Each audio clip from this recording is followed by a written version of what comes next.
Everyone, welcome. Paul, Rethink. We're here. Thank The you. podcast. We're Great to back be on. here. Great to be here on the Rethink podcast. And great news. We are now, if you do a search for us on Spotify or Apple Podcasts, and you type in the Rethink podcast, we are ranking #1 for our own name, which I didn't think was going to be a challenge.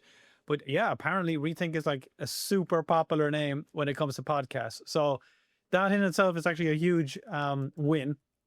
Here was me hoping to rank on like Spotify rankings, and actually I had to settle for just being able to rank to show up for my own name, which is a great start. So yeah, hopefully our listeners have found that too. So how have you been, George? How's your week been? It's been very interesting. Lots of busy work. I think I was telling everybody a little bit earlier that I'm trying a few new things. I'm trying some new coffee, which has some nootropics in it. I'm always a fan of like guinea pigging myself. And I'm on peptide. I'm trying a new peptide thing. I've never done that before. It's an oral peptide. I don't feel like getting injected. I'm not a big fan of needles, but in general. So I'm trying that Oh, out. I'm Loving it needling. so far. I'm needling. Yeah, that You're does needling? cause. Yeah, I don't enjoy it, but yeah, doing now guinea pigging as always, as you say, and myself. I'll report back in due course. Yeah. Speaking of our mutual friend, that was running your was the Rethink Health program, Dave. Oh, Dave, So yeah. yeah, I've been talking a little bit to Dave back and forth, and I went onto that program a little while back, right? The whole getting ripped like Paul O'Mahony program, Mm-hmm. and I went from 176, and this morning I weighed in at 160, so I'm down nearly 60 pounds, or not 60, Wow. 16. So it's just Yeah. I'm gonna get down to 150 pretty soon, and then the dad bod, bye bye.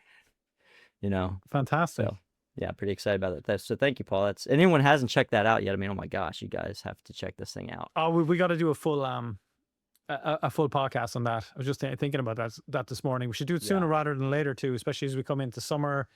People are starting to think about wearing less clothes again. Well, in countries other than Ireland, that is. Because yeah, it absolutely changed my life. Certainly in terms of, I didn't realize how much mind my mind I put into my appearance every day, and just being casually disappointed in myself is probably the best way to put it. Every Casually, morning, huh? oh, ugh, look at that, Jesus! I guess this is the best it's ever going to be. To actually realizing there is definitely another way. So that, yeah, it'd be super to bring in somebody that knows a lot more than us on that and just walk through it, because it is truly a game changer. It absolutely. And yes, peptides, etc., all that stuff, I'm sure is helpful or will be helpful, depending on what you're looking for. But at the end of the day, you got to put some work in. I'm afraid you gotta change behaviors, but it's very, very doable. And ironically, that's how a lot of this podcast emerged, was from that initial conversation that we had, speaking about our change in health. Yep. So that was actually I told you about a podcast I launched over the last Yeah. week. The other one, Unbreakable. Well, you were my first episode. I chose that episode we did on Thank you. Rethink Health to be episode #1. So I suppose beggars can't be choosers. The only guest you had. What are you going to do? No, it was great. It was great. We actually did 24 podcast episodes before we ever Wow. launched a single episode. I wanted to have enough in the can. I just kept going and going and going, and my team had gotten busy, and they're like, "Oh, we've got this other project we're working on." We're like, "So we'll put your project, the guy that's paying them, on the back burner." All right. It's been like 3 freaking months. Like, okay, No, guys. that is. So I'm like, So I what's the just name did it of it? myself. It's called Let's do a quick, Unbreakable. a mini pitch to everybody. Awesome. Just So it's Unbreakable. That's what they just type in the search engine. just Unbreakable. The Unbreakable How many podcast. other unbreakable podcasts are there? There's a Like bunch. Rethink. There's a There's a bunch. There's a bunch. Yeah, there's Unbreakable Me, there's Unbreakable You, I don't know, there's like all kinds of, unbreakable stuff out there. But look, still though, I'm still fascinated by how quickly, like you can look at the amount of content some people are putting out there, but if you don't have a listenership, you very quickly outrank those. If you're putting it in, you're consistently putting content out there. and applying what we talked about over the last few episodes, it's definitely a game changer. Yeah. I didn't even send it out to my list yet. Like, no one knows about it. It literally, I wanted to get a couple episodes in the can. So when I send it out to my email list or whatever, they're not gonna say, well, what is this thing? One episode? It can't be that exciting. There's only one episode. I want them to be able to binge watch at least like 2 or 3 episodes. So that's the goal. It's like, and I'm gonna hammer it maybe today, maybe later on this afternoon. I'll send out an email about it. Yeah. Great. Craig says he's loving Rethink podcasting ebook. Awesome. Is there Look what digital version? arrived today. I'm not even exaggerating. 1 hour ago. That's awesome, dude. Physical copy. How insane is this? Like, first podcast we ever did, we came up with this idea. Now it's a physical book. Then we'll have it on the NASDAQ billboard tomorrow week, 8 days time. Excited for it. Awesome. Cheryl So says for those listening, I lifted up the Rethink podcasting book there, the physical copy. I got to remember that you can't see what I'm showing at the moment. Okay, so what are we going to delve into today, George? Anything specific you want to get into? Well, there's a couple things. You asked, but in our kind of private, members only area before we got the podcast started about where we're at with the YouTube or the video podcasting side of things. And we talked, I think it was last week, about getting video podcasting up. And I was starting to explain that I didn't know that you could do that, but everything's shifting towards video podcasting, like with Podbean and some other software tools. So I haven't gotten us into Podbean, but what I've noticed, as far as being the video version of it, there are certain limitations of what you can't do when it syndicates your stuff out. It just makes it a little bit more difficult. I'm still doing some more research on that one, but I like the idea of having YouTube, having everything up on YouTube, Instagram, the other social engines, especially with all the clips, because we're doing the podcast, it's like 2 hours or so. We have lots of clips. And I don't know, has your team started loading up those clips and stuff, Paul, and putting them out on social? We need to have a separate conversation on that with the marketing team. Yeah, we should definitely do that, because I think that's very valuable. I published just that other podcast. I published the first episode or two, and I started getting viewers immediately on YouTube. Like, I didn't do anything. But what's funny is I published the podcast on Spotify and iHeartRadio and all those other ones, and there was like 2 downloads over 2 days, and I probably was one of them, and the platform was probably the other one to make sure that I'm legit. So it didn't seem like it got as quick a distribution. Now there's been, dozens, if not hundreds of views of the video for the podcast, the full-length video podcast. So it shows the power of social media as far as the engine grabbing your algorithm and showing it to people immediately to say, hey, like, is this something you guys are interested in? Give it some juice and then let it take over from there. Again, I didn't push anything on it yet. And so I would say just something to keep in mind for all those who are also putting out a podcast, putting out books, all that stuff. So if you upload it, they will come. Doesn't work.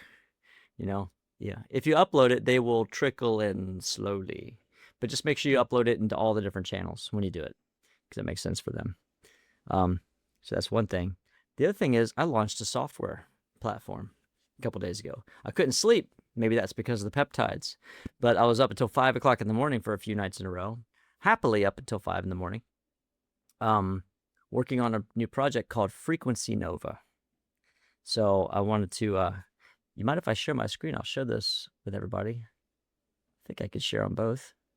And this will give people an idea of what you can do. Like, I'm not going to go through all the Claude stuff and the AI things, but I had this crazy idea. Paul, do you ever use frequency, binaural beats, solfeggio tones, like to concentrate and stuff like that? Yeah, funny. I was going through with my mentoring clients just a couple of weeks ago. In the new Rethink planner, I committed to my first morning meditation with my voice.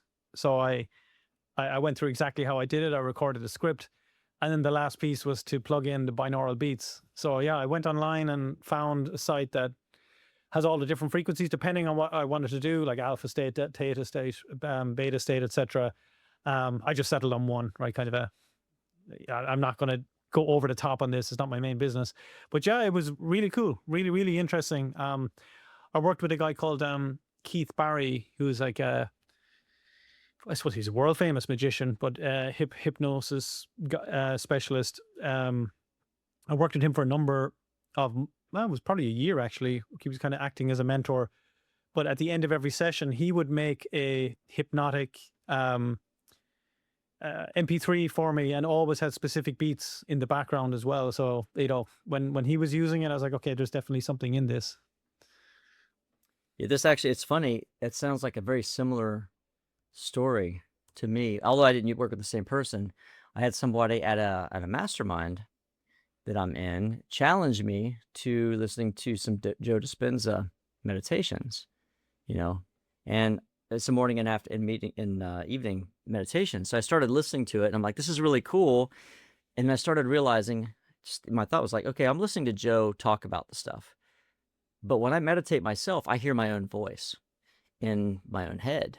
So I'm wondering, is there science behind the power of having your own voice on the meditation as opposed to whatever else? And I was hearing these sound shifts in the background. I'm going, okay, I think maybe I just need to create my own meditation tape, you know, something similar, right? Wasn't planning on launching it to anybody or anything like that. So I went through the process of doing a bunch of research. I went down that rabbit hole. It took me about an hour or two just to find the science behind it. And then I realized it's more than just audio frequency. It's visual frequency, light stimulation. I understood what binaural beat was actually, about how that, and I was testing it with my headset. And then I found out there's all kinds of different frequency tools out there. And the more and more I got into it, I'm like, you know, this stuff doesn't exist in one place. I need an easy way for me to record and produce my own stuff. Okay. And then that's usually how great ideas get formed, that people launch and turn into $1 million companies. So let me just share this with you guys. And by the way, what I'm going to share with you is 100% free. There's no pay gate. You can use it, and it's hopefully very, very useful to people. And I want to show you how easy it is to do something like this for anybody. Has nothing to do with podcasting exactly, but you know, could be useful. Let me see if I can find my share my screen link. Where is the share? There it is.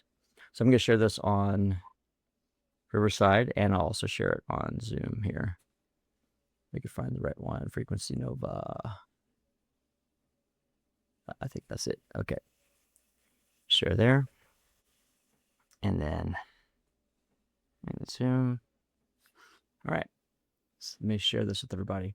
So this is Frequency Nova. I just thought it's kind of a cool name. Came up with some ideas there. So here's the baseline of it. I wanted an audio version of this whole thing. So I asked Claude, what do I need to do in order to create this?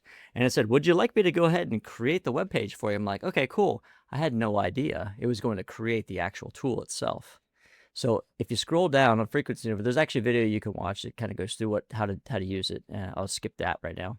But there's a frequency generator, and you can choose, you know, different types of waves, delta, theta, you know, Schumann frequency, which is really interesting. It's like the Earth frequency with the variation, alpha, beta, gamma, like all of that. You can go through solfeggio tones. You can choose all the different healing frequencies, and it'll play. I don't know if you can hear this, but let me just pick 432 hertz. Can you hear that, Paul, when I played it? Okay. I probably need to turn on the audio, but yeah. I won't, you know, freak people out with the sound. But yeah, you can do that, and you can change the amount of time it plays for, you know, all this stuff. You can also layer in octaves, major chords, perfect fifths to give it more depth. You can actually play through a keyboard. You can also add ambient tones, because there's a bunch of research I found out on like pink noise and brown noise and different things like that. Mm-hmm. There's therapeutic tones that you can also add to it. And then this is the cool part. You can export it all in a wave. Now, you know, it could be 120 minutes up to 2 hours, like whatever you want to. You can export it to a waveform. And that's just the audio version of this. That's when I started saying, okay, well, is there something I can do with visual? So I created the Visual Studio. Just before you jump onto that, George, so how do you choose there, like the sound, right? As in, you know, that was the main thing that I was excuse the pun, but listening out for. It was like, I wanted, panpipes, or is it what you hear when you're having a massage, like in a spa? Hmm. Where did you choose that, as opposed to the frequency? So this is what's really interesting. I didn't know this.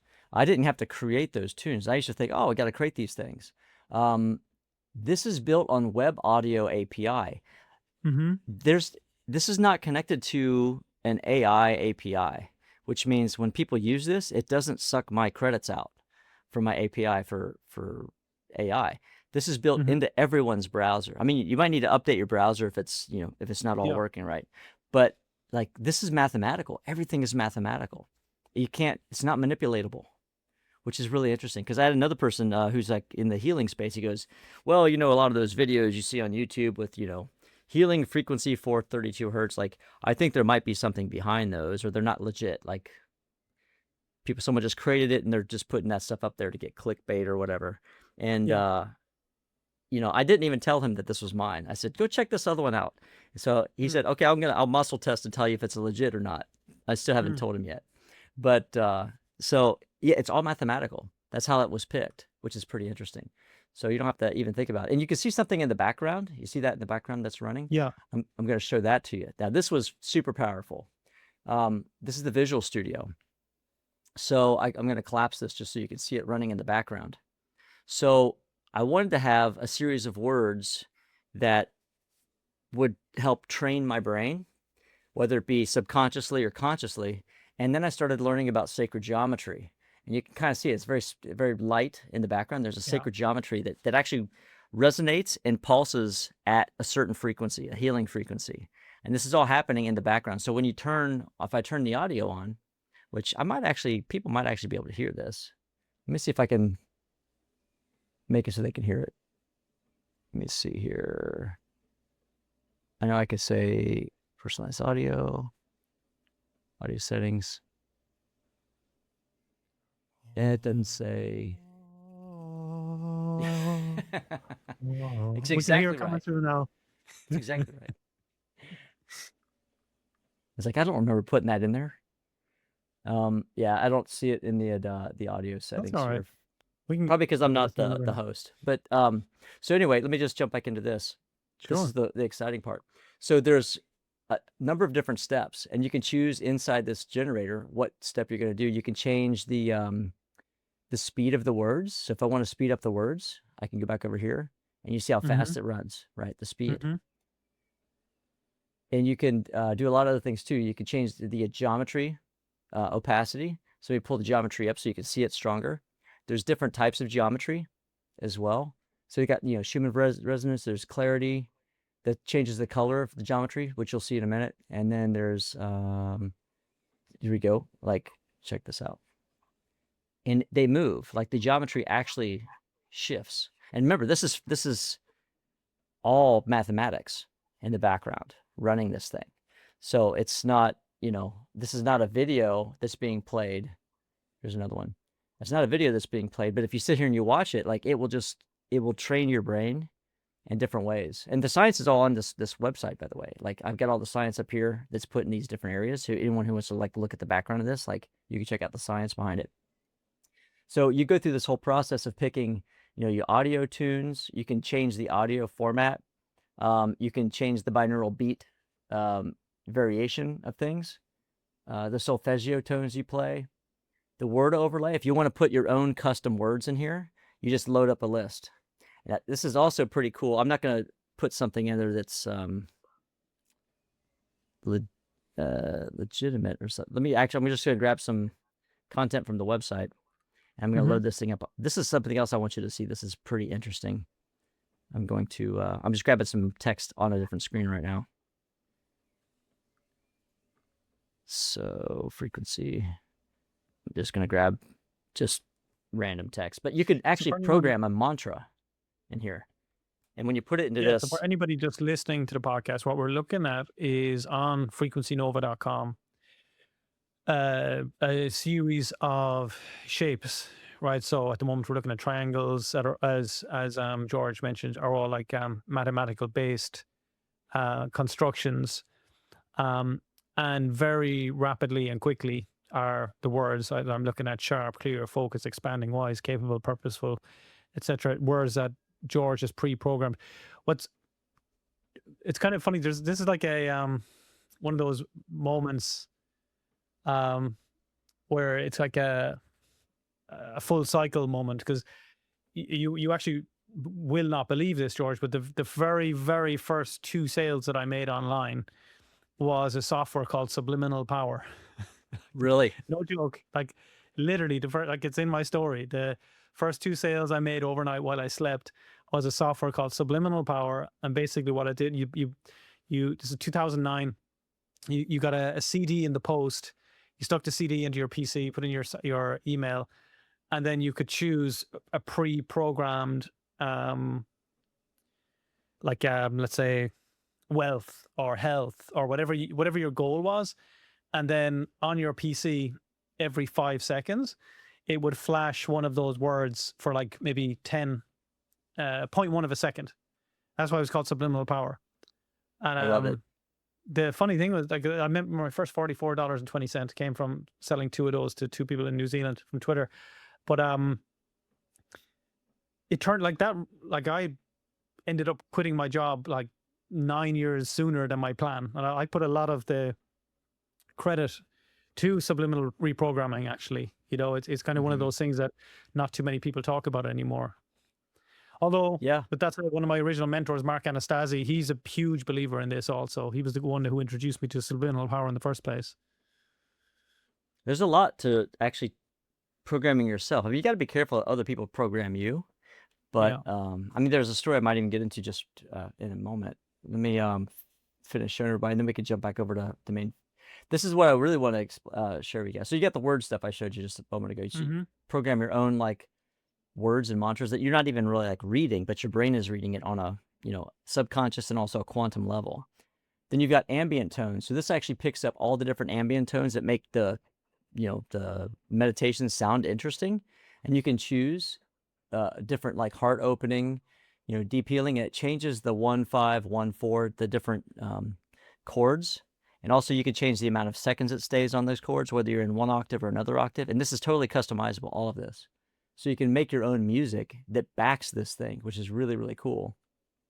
And there's some, it also will harmonize with the frequency that you chose, or you can have a secondary frequency that's coming through in the chords. So, and then you'd hit the ambient start and it would play that. This is the neatest part, I think. This is the vocal. Now, this doesn't work completely just yet.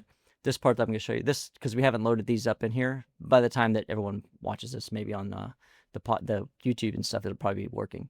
But we are creating our own audio tracks that go through this, so you can actually overlay an audio version on this when you record it and you actually export it out. It's a video, audio, frequency, everything. You can also upload your own right here. So if you want to record yourself, this is what we were talking about earlier. You can upload your own WAV or MP3 file, and then you can play it, of course, and you can also record it at the very end. And here is the final mixer, which will control all the different volume levels, everything else you need to do. And then when you can test it out, and then you can record it, and it will give you a downloadable file. And this records in real time, so you literally just like turn it on, leave it in the background, let it run for as long as you want. And you just created your own meditation tape, which is super high quality. Like it's CD quality, if people even remember what CDs are. And then let me share this last thing with you. This is the frequency shifter. So if you have music, but you don't want to listen to it in 440 hertz, some people are like, it's the devil's frequency. That's not the devil's frequency. But 432 is better than 440. There's a lot of science behind that, and there's some other ones. You can actually shift any audio you want into different frequencies. It'll pitch shift a little bit, but you can't tell the difference between 440 and 432. Like your ear can't tell the difference. So you can literally change any audio file. This is all free, 100% free. And there's even a teleprompter. So if you have a challenge with, you want to do your own meditation, but you're like, I suck on camera, or like I'm not going to be good at reading this thing, you can literally turn on the teleprompter and you can load up inside the system. You can either choose one of the scripts that we have, like here's a script. You can modify it. You can apply it to the teleprompter. And I think one of these, this will minimize it. And you could also do follow on, which means as you read it, it will listen and follow you, and it will move the teleprompter automatically for you. Or you can just click on and off for this thing here.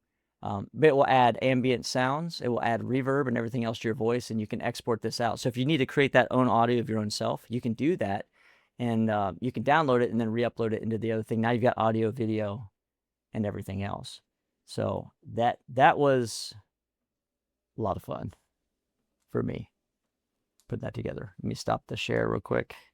Wow, And that's amazing.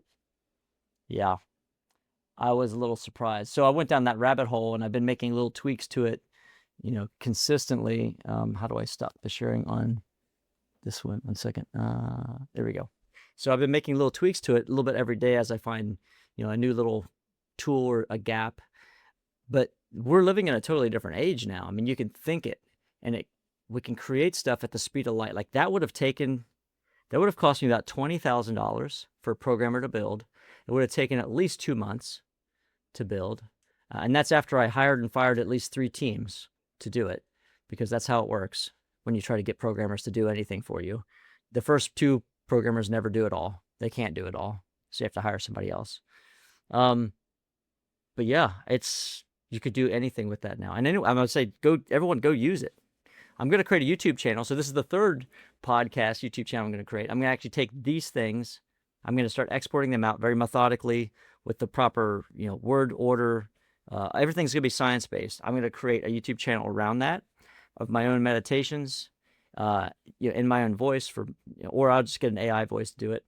But, out of necessity is the mother of invention.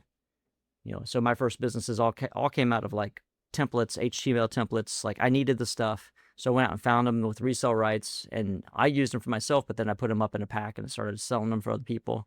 Was making a killing, not even knowing what I was doing, but it all comes out of like what you need.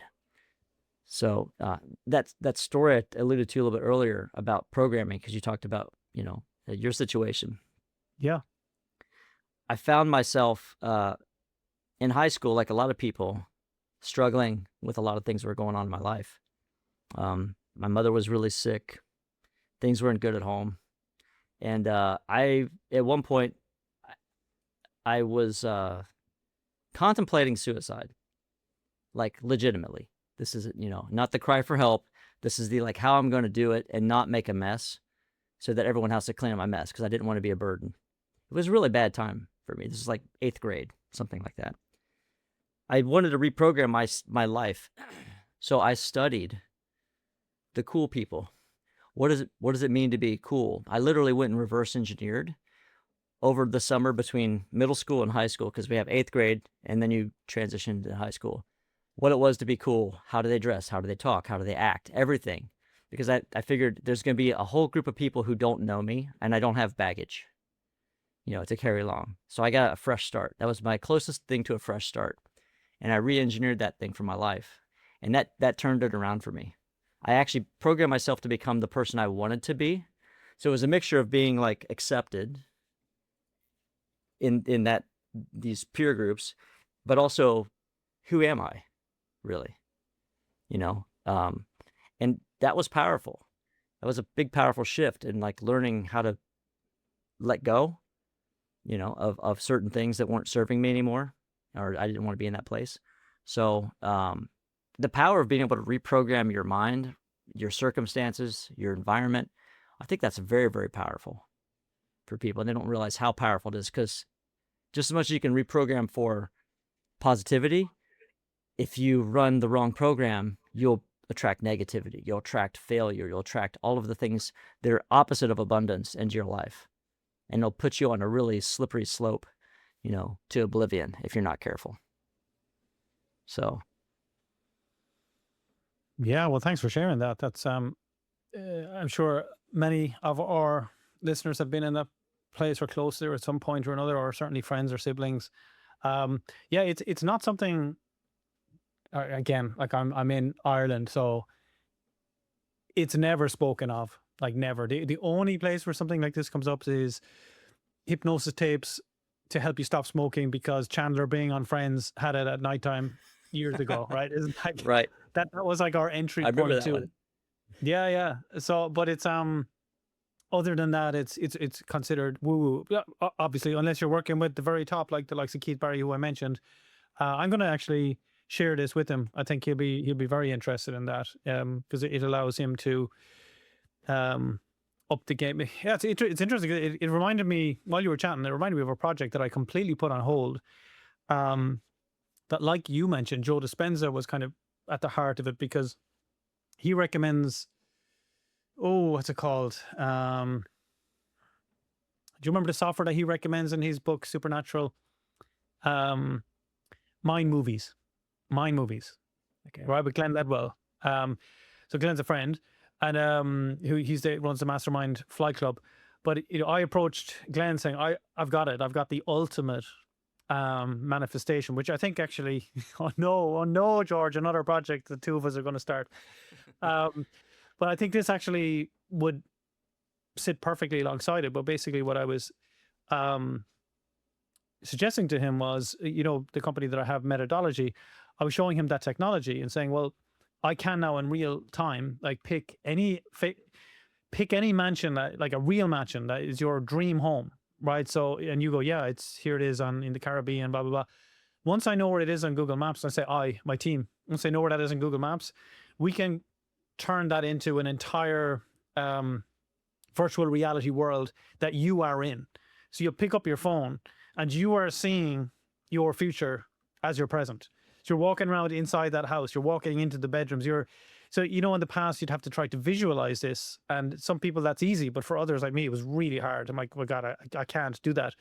So I think there's like a really good meeting point here where you can have the sound frames. Like he talks about kaleidoscopes and the power of kaleidoscopes. That's a lot of it is sacred geometry that you just talked about. So that would fit beautifully together, I think. So you'd have you could start with the getting into that space that opens you up your mind to suggestion, and then you go into that dream world that actually becomes reality. I think will be a huge audience for it. I don't know if people would spend money on it. Glenn wasn't sure anymore if people would spend on it. I don't think it matters, because if you got the distribution, and people would just share with their friends constantly. It's like it's the new vision board, basically. Mm-hmm. Yeah, we should talk about that. another product. But look, here's the thing: it meets a need. It meets a need in the marketplace.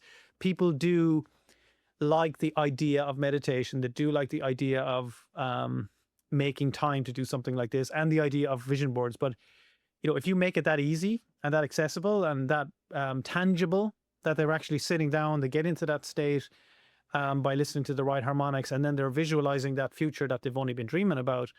For me, that just makes things inevitable, that eventually it's going to happen, because your brain just starts thinking, right, what's the shortcut to getting here? What's the quickest thing I can do today to help facilitate that journey? And yeah, I haven't really thought about it with AI, since AI, but that will definitely fast track the whole coding of it, etc. Yeah, because you can always ask it too for like, give me the science-backed approach and explain it to me. Explain to me the science behind what you're doing. So that way, it's not hallucinating, and to give me references. So anyone who's going down that path and they're a little worried about like, well, what happens if AI reprograms me to be its like autonomous drone or whatever? But like you could get the science on it too, because it knows pretty much everything that's on the internet. It can find and know it.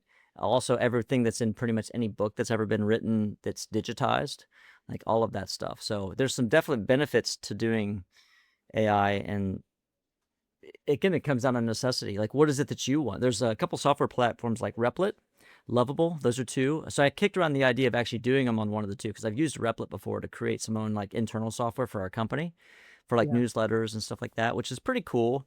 It just takes some time. It doesn't always get it right. But I'm like, I wonder if I could just do this in Claude, or Claude Code.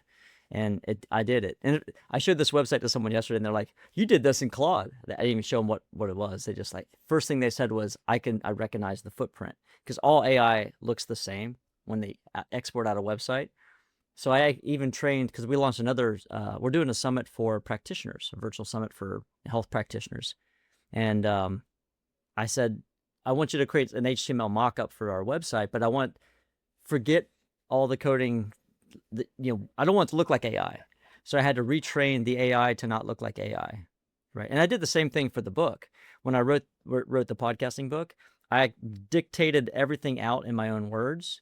But when I was training the AI to help me as an editor, specifically not to write the book for me, but to edit what I was writing, I said specifically, like, I need you to beat the AI protocols out there. I want you to reformat this, to rewrite it like it's AI, so it's recognizable. So you have to train it to do things like that, like you would for any editor.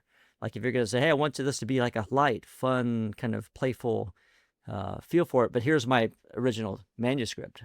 A good editor is going to turn that around to make it playful, fun, entertaining.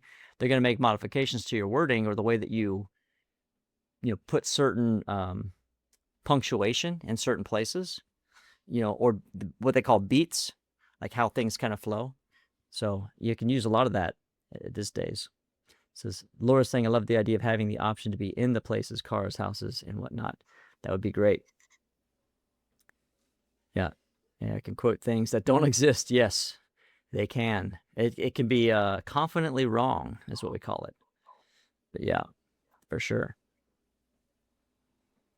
Well, I've just let two of my friends know about that, including Keith, straight away, because I know they'll definitely love that. That's awesome. Yeah, I'd love to get some busy feedback too. week. Yeah. Busy week. So what have you been doing, Paul? You've been putting out your own Yeah, fires and dealing with stuff, I'm sure. I've been updating the book behind me, this Rethink Social Media. This is like the big one. This is the one that kind of, my first ever book, the one I put my heart and soul into. It's the one that includes my personal story. It's like nearly 400 pages. It took 2 years really to get written, 10 years if you count from the official start, but 2 years to actually get it done. Yeah, and it really interesting because it's a project I've been putting off for a long time, because it was written in 2018. That's like 8 years ago. Like it feels like a forever ago, especially when you're talking about social media. But I have to say, the process was really interesting because I wrote it in a way that I hoped it would be evergreen, and it's actually turned out like that. There was very few changes that need to be made. Google Plus had to be taken out, TikTok had to be moved in, etc. A lot of references to AI that just make things easier. But yeah, I'm actually really excited about that because we've sold or given away over 100,000 copies of that book. But I didn't really push it in the last 5 years, let's say. Because if you pick up a book about social media, it says copyright 2018, you're going to move on. So that's actually exciting for me because it'll keep the momentum going of what we've just done with the podcasting book and the book writing book just before that. So yeah, in terms of exciting things, I know that doesn't sound exciting, but that's been on my to-do list for 6 years. So it was great just to get that bashed through last couple of days. So I'm excited for that. Shout out to, by the way, Chris Cawley and all her team at Game Changer Publishing that have been really helpful in pushing me to get these things done. I had a big long to-do list, and we're getting through them now rather rapidly. Yeah, I can feel that. That to-do list they can get really long. Like I'm actually curious if we could talk about how you keep things organized. But before we talk about that, anyone that's with us live, I would love to hear your progress on your own projects. Meaning, like, are you doing the podcast thing with us? Are you launching your own book? Because we're here for you. Not just for us to banter and talk about stuff. Of course, we want to add a lot of value to your life and to, just have fun. Like Paul and I just like to chat, and this gives us a good opportunity to catch up every week, and talk about some fun stuff. But we'd love to be able to help you out. So just put some stuff in the chat if you don't mind, and we'll try to get to some of that. But how do you keep yourself organized, Paul? Because I have this running to-do list I put on a Google Doc so that I don't forget things. But I noticed that Google Doc doesn't have an end to it. It just becomes this huge thing. And eventually I'll go through and I'll be like, okay, I did do that. So I'll scratch some out, but I don't always follow that. I'm kind of like putting out fires all the time. Yeah, no, that's a fair point. That's one of my favorite topics to be quite honest. I live and die by my Rethink planner. It's like, and I'll get you a copy next week when we see you in New York, but basically what I'm doing today is still very much being chosen based on where I want to be in 15 years. And what I mean by that is, when you start in that process of the Rethink Planner, you start 10 to 15 years out. So the reason I say 10 to 15 years is I'm giving you like a 50% error here, right? You might say, I want to have this done in 10. If it takes you an extra 5, no big deal. But let's not get too specific, just something that'll take about a decade-ish. And and this is how I started it, and it works so well for me. I've borrowed from any amount of different experts in this space. Let's just start with that, right? I just tried different bits and pieces from various journals. And it starts with the perfect day, right? It's crazy how few people in real life, like friends, family, you name them, how many people would actually be able to describe to you in detail what a perfect day would look like for them? If they do, and it's over a pint or whatever, or a drink, it's going to revolve around cocktails, beach, palm trees. It's like, all right, okay, let's assume the holiday's over, right? Let's assume you've drank all you want to drink. You've swung between 2 palm trees for as long as you're able to without getting bed sores, right? It's like, but what will actually fulfill you beyond just taking a break from reality? And so few people know what that looks like. I mean, like so few people. And the shocking thing about it is it may not be that far away. Like in terms of what you're aiming for, because you're not aiming for it, you don't realize that you may actually be a lot closer to that finish line than you think. It may cost you a lot less than you think it would. So everything starts from there. Is what does your perfect day look like? And just, I mean, I can only imagine the fun you could have with ChatGPT on that, right? Because it could just keep asking you more and more questions and get into as much detail as you wish. You could have 10, 15, 20 page, whatever it is. But then what you do, and again, with AI, it's going to be so much easier. I took that perfect day and I categorized it into the 8 rethink areas, right? So relationship, how many of these goals are relationships? Who am I with? What involves other people, right? So very close in my community. So, okay, that's actually what my end goal is for relationships. So let's write that down and let's put a timeline against it. Then how many of these involve money? How many of these involve earnings? E for earnings. Okay, so how much of it am I doing work specifically to get money from? How much of the day involves Tao? T is for Tao, spirituality, meditation, anything related to outside of the day-to-day, the bigger picture. H, health. How much of the day am I dedicating to physical health or mental health? I, investments. How much of my day am I dedicating to investments? N, networks. Okay, so who am I speaking to in this perfect day? Or how many meetings am I having, or if any? Who am I socializing with, if anybody? And K is knowledge. So how much of that day do I dedicate to learning? And the last piece is the exclamation mark at the end of rethink, fun. How much of my day is fun? And again, I think a lot of people would say their perfect day is full of a lot of fun, right? They're probably going to heavily load that day with fun because they're keeping everything for some day in the future when they can just have fun. So I take those, and that comes from, okay, so this is the end. This is where I want to be. Now let's go, and I'm going to speed this up. Where do I need to be in 5 years to be there in 10 years? Where do I need to be in 1 year to be there in 5? Okay, that's the end of this year. Okay, where do I need to be the end of this quarter to get to where I need to be at the end of this year? Now it gets very specific, and now it becomes more about the means rather than the ends. So what means do I need to do? And this is the bit that people don't enjoy, right? It's the feeling of the end that's enjoyable, but the reality of the means and the metric and something that's measurable, tangible, etc., that's really powerful, because that's what I'm going to be measuring myself against, knowing that there's a bigger picture at play all the time. Like I've sat down, this is where I want to go. This involves all my goals, dreams, hopes, inspirations, motivations. Everything's built into this, and I've worked it all the way down to today. And each day then when I pick up my planner, I have to, as a quick reminder, and I don't know really of any other goal book or journal or daily planner that insists that every day starts with what are your goals for the end of this quarter. So it's all built back into the bigger picture. right? You might be reminding yourself once a week or maybe once a month, or New Year's resolutions, right? You write them down, etc. But this every day you start. And if you're getting bored, pissed off, annoyed, Paul, I don't want to write them down every day, that goal isn't inspiring. It's a perfect acid test of, am I doing what I think I should be doing? Am I injecting somebody else's perception of what success looks like onto myself? Because you'll very quickly realize, if each day you're like writing down, I want to have this amount of money, I want to have this type of relationship, I want to have this achieved in my health, and it doesn't feel exciting to you, it's a really strong indicator that you're aiming in the wrong direction. Likewise, you start to adjust this, because there's no right or wrong. You start to adjust it and realize, oh, I'm finding when I move the needle in this direction, this is way closer to the temperature that's warming me up. This is getting me excited.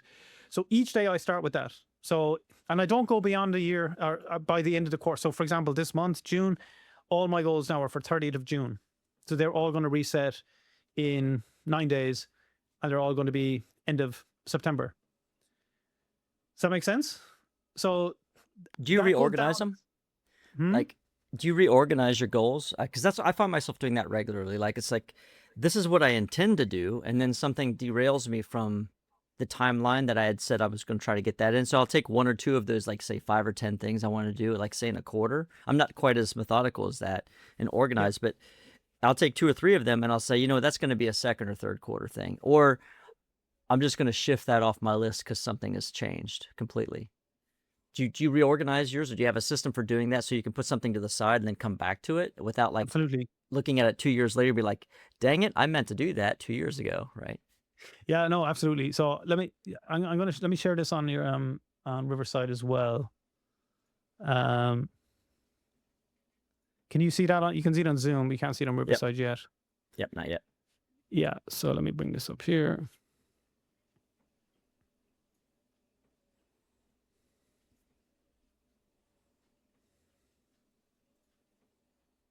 By the way, Paul, this is so much fun. I really like doing this with you. This is awesome.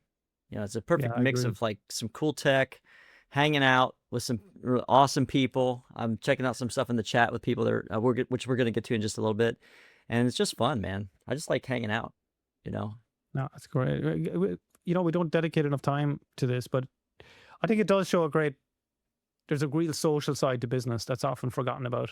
Like-minded people. So, so this is you start with that dream life thing. I'm not going to spend the whole session on this or anything close to it. But that goes from, so this basically, and I know in a couple of years people go, oh my God, what? You used to write on paper? What's paper and pencil, right? So what's a pencil? Yeah, exactly. Right. Oh my God, there was lead. Oh my God, that must have killed you. That was like, oh my God, lead. You were so cruel to the environment.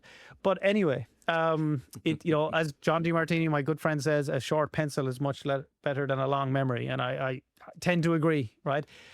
So this is where you start that process of categorizing into, what is it, by when, and which area is it? And then you set that goal out. Now I've got the 15-year, I bring it down to the 5-year. The reason I have a 5-year is I keep it at the back of my phone. I think I've shown you this before. Like I print out exactly my future vision 5 years from now, written in past tense, what I'm grateful for having achieved it in my relationships, my earnings, my time, my health, my investments, my networks, my knowledge, my fun. And then on the bottom of the phone, I have what I need to achieve by the end of this quarter. So to your point, so I have this whole thing now about, it's funny that you brought it up today, but this visualization, the meditation side of things, where Joe Dispenza talks about thoughts are electric, feelings are magnetic, which I think is really powerful. Because I've spent years in the thoughts are electric side, thinking about goals. It's been a very mental, heavy exercise, but never much into the feeling. And then when he explained that the magnetism of drawing it into your life, like you can put it out there all you like, but if you want to draw it in faster, you got to put some time and dedicate it to feeling the emotion. That's all built into the planner, and that's why I have the meditation app in here, the download. So that's where people can do that. Now, I write about this, so I might talk about this another time because this is deserving of more time, but this is the really powerful thing, because when people ask, how am I going to stick to this? How is this going to be different?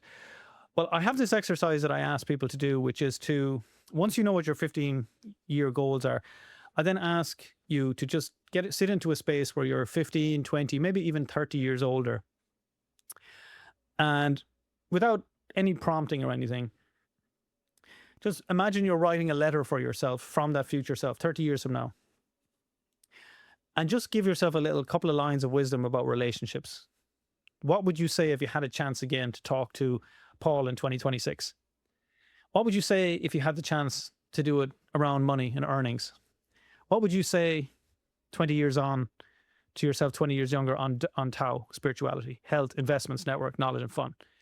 And then what I really encourage people to do is to pick up their phone and read it out, like on video. And if you want to get bonus points, and I don't mean just like golden coupons from Paul and George, but I mean something that where it'll really penetrate beyond the day-to-day, and it actually makes this incredibly profound, is I'm actually getting it built out with AI at the moment, but the app that we used a few years ago called Face app, which is still around, Face app, which ages you. So it ages you by 20 years or 40 years, but if you upload a video, it also ages your video. So you're most likely, if you're a guy, you're looking at your dad or your granddad. If you're a girl, you're looking at your mom or your granny. And immediately you get emotional because you're like, oh my God, I'm exactly the same as them. I look identical to them. And oh my God, the advice I'm giving is so similar to what they would have said. But a lot of what you're going to advise, without putting words in your mouth, are going to be about take more risks. Jesus, but this is the youngest you're ever going to be. Like, don't wait till now, when I'm my age, to create the greatest memories when I can't remember what I did this morning, and you can have fun with it, you can have humor, but the jokes that you would give your advice, to yourself to. So this really dials in that future story of yourself to make it real, where you have this bridge with your future immediately. So that's when these things make a lot more sense than when you get into your day-to-day. So to your point, like, it doesn't really matter when you start these, but each day you just shorthand, okay, what were my goals today for relationships by the end of this quarter? Earnings, Tao, health, investments, network, fun. What are the 4 habits I'm tracking at the moment? How many days have I been doing them? What are the big 4 I have to get done today? Right? So what did I do is actually very short. I only do a tiny amount. It's just, this is basically a reminder for me if I look back in 3 weeks, what did I do on that day? And there's highlights like, oh yeah, I remember that day. Now, here's my follow-ups to getting to your point. So the stuff I didn't get done, right? Okay. I didn't get it done, but when does it need to be done by? What did I learn about myself? That's from the Marines. What were my big wins? So no matter how poor the day is, you highlight the wins. And what am I grateful for, no matter how badly the day went? Now, at the end of each week, you collate you spend just what I call rethink time, which is a play on Keith Cunningham's think time. And you just reflect on, okay, what did I learn about myself this week in each of these areas? But ultimately, at the end of each month, you have a clear out. And I think that's the thing that will clear out that what you talked about. It's like you look at all the unfinished tasks and you do the 4D exercise on them. Dump, like what's been there longer than a month and I'm still not doing it. Okay, just dump it. It'll come back if it's important.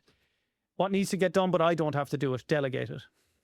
What needs to get done, but doesn't need to be done today, put a date against it.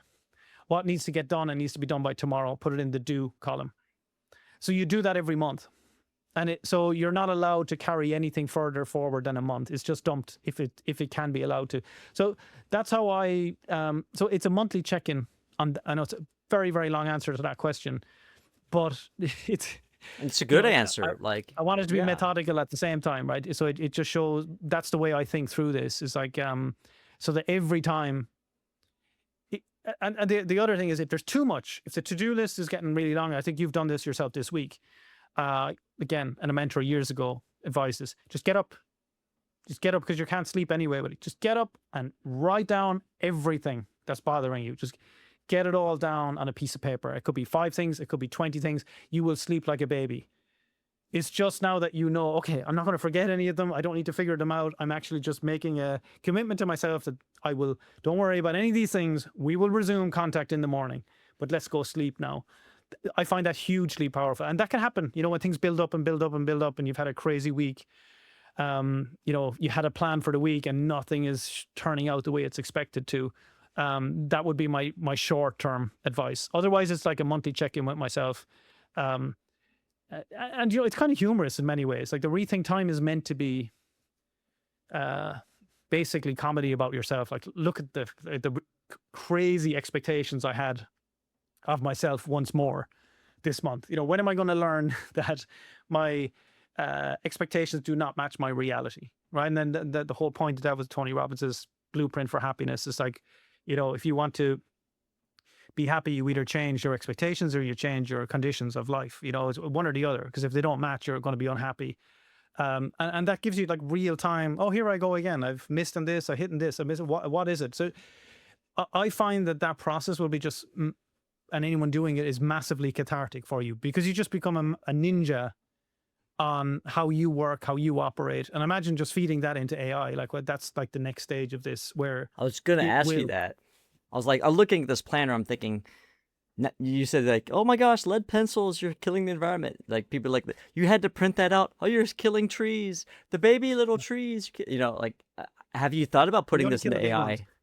Yeah, right. Yeah, Valentin has built out, Valentin Molina, he built out a full GPT around this, which is like, that's cool. Awesome. Yeah. So I'm not using it yet, though. I have to kind of use it a bit before I can kind of share it with others. But that's the next stage of that evolution. Well, I saw that in what you showed us, like it looked like you had some papyrus in there or something like that. So I was gonna say, rethink, right? Like try to write your goals down on papyrus with a quill pen. If you really want to commit it, go back in time, roll it up and hide it in the wall and the rafter, and then someone will find it in 200 years and they'll be like, oh my gosh, look at this, 1700s. It's like, no, it's 2025, 2026. But yeah, you said something else, Paul, man, that was just, it brought a memory back for me. When my grandparents were alive, I always wanted to have them be able to coach me through life when I knew they were going to be gone. And I always wanted to take the video cameras and stuff like that weren't really up to speed at that point. But I really wanted them to just be able to sit down and record a bunch of stuff that I wouldn't know, advice for myself, but also for other people in my family, and just like give them a camera. But they had no idea how to use technology, right? Like, record messages for me in the future, because I don't ever want to lose you, And that was that. When you said something like that, I'm like, oh my gosh, I forgot about that. How powerful would that be to be able to do that for your kids, to actually record some messages about life and about all these things? I mean, to be able to pass that forward, that would be amazing. I would love to get a message from my grandparents that I wasn't expecting to show up, like even in the mail. Like write a letter and send it, like put it in some sort of repository and have it send to your future self. If you can do that, I'm sure that you can probably do that with some sort of technology now, or at some point in time, where you can write letters to your future self or train your GPT to give you advice just throughout your life. You send a letter to yourself 5 years from now.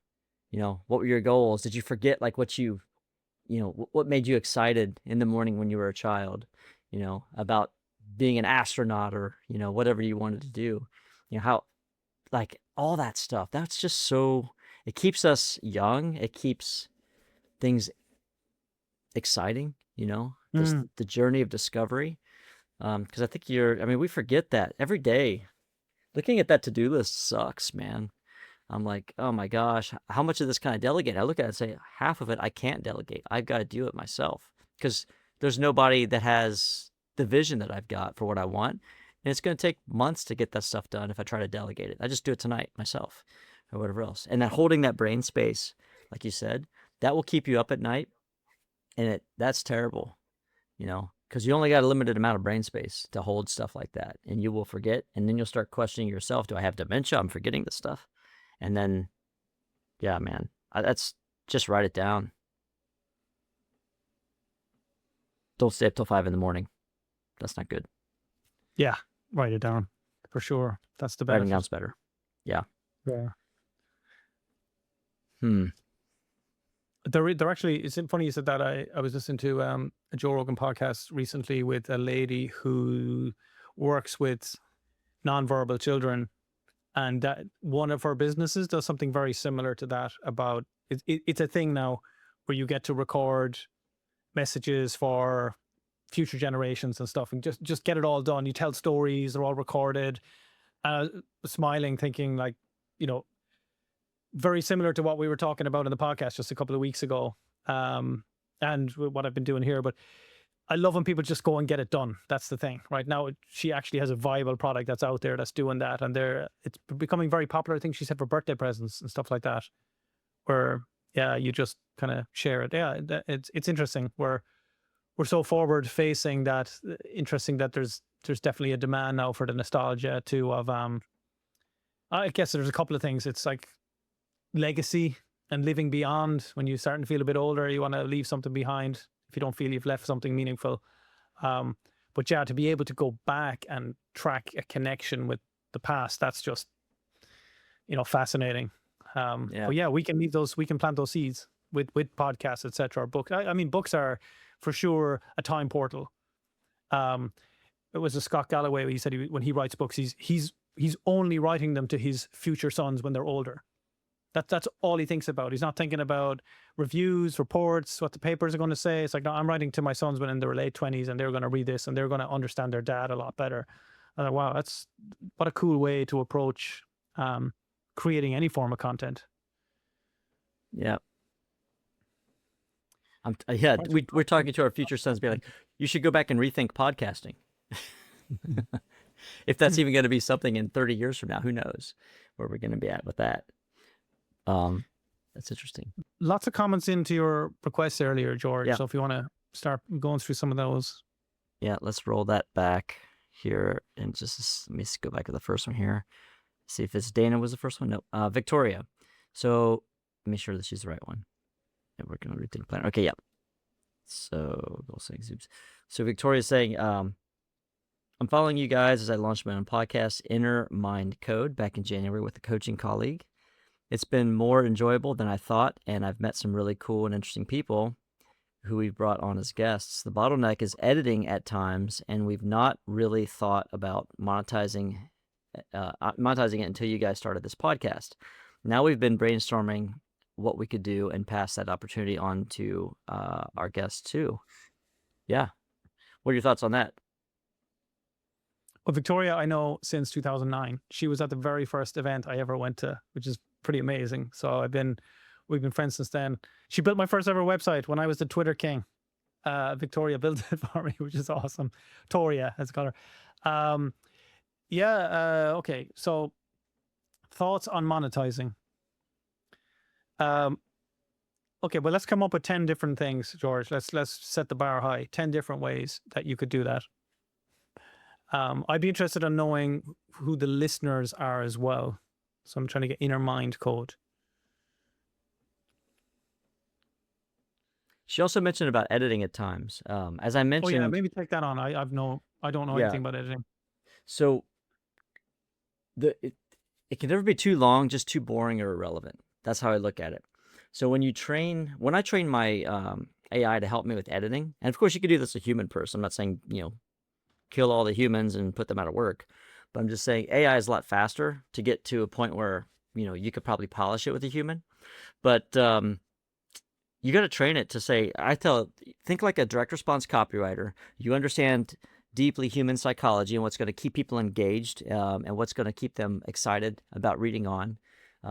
Use the mantra, it can never be too long. It can just be too boring or irrelevant for people. And we got to realize the moment that we become irrelevant, people have moved on to something else, or they're going to allow distractions to take them off the page. So you got to almost kind of train it. But I load my stuff up into AI, and then I'll voice dictate because I like to get things done quickly.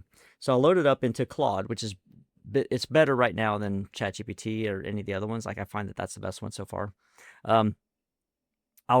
I'll load it up there and say, this is what we've got. It'll write or reorganize my thoughts into something a little more cohesive and in my own voice. And then once it does that, I'll go back and I'll read it and I'll give it some suggestions. I'll be like, what? Let's expand on this story here. Let's go a little bit deeper. Or I got another story. Let's add this in here.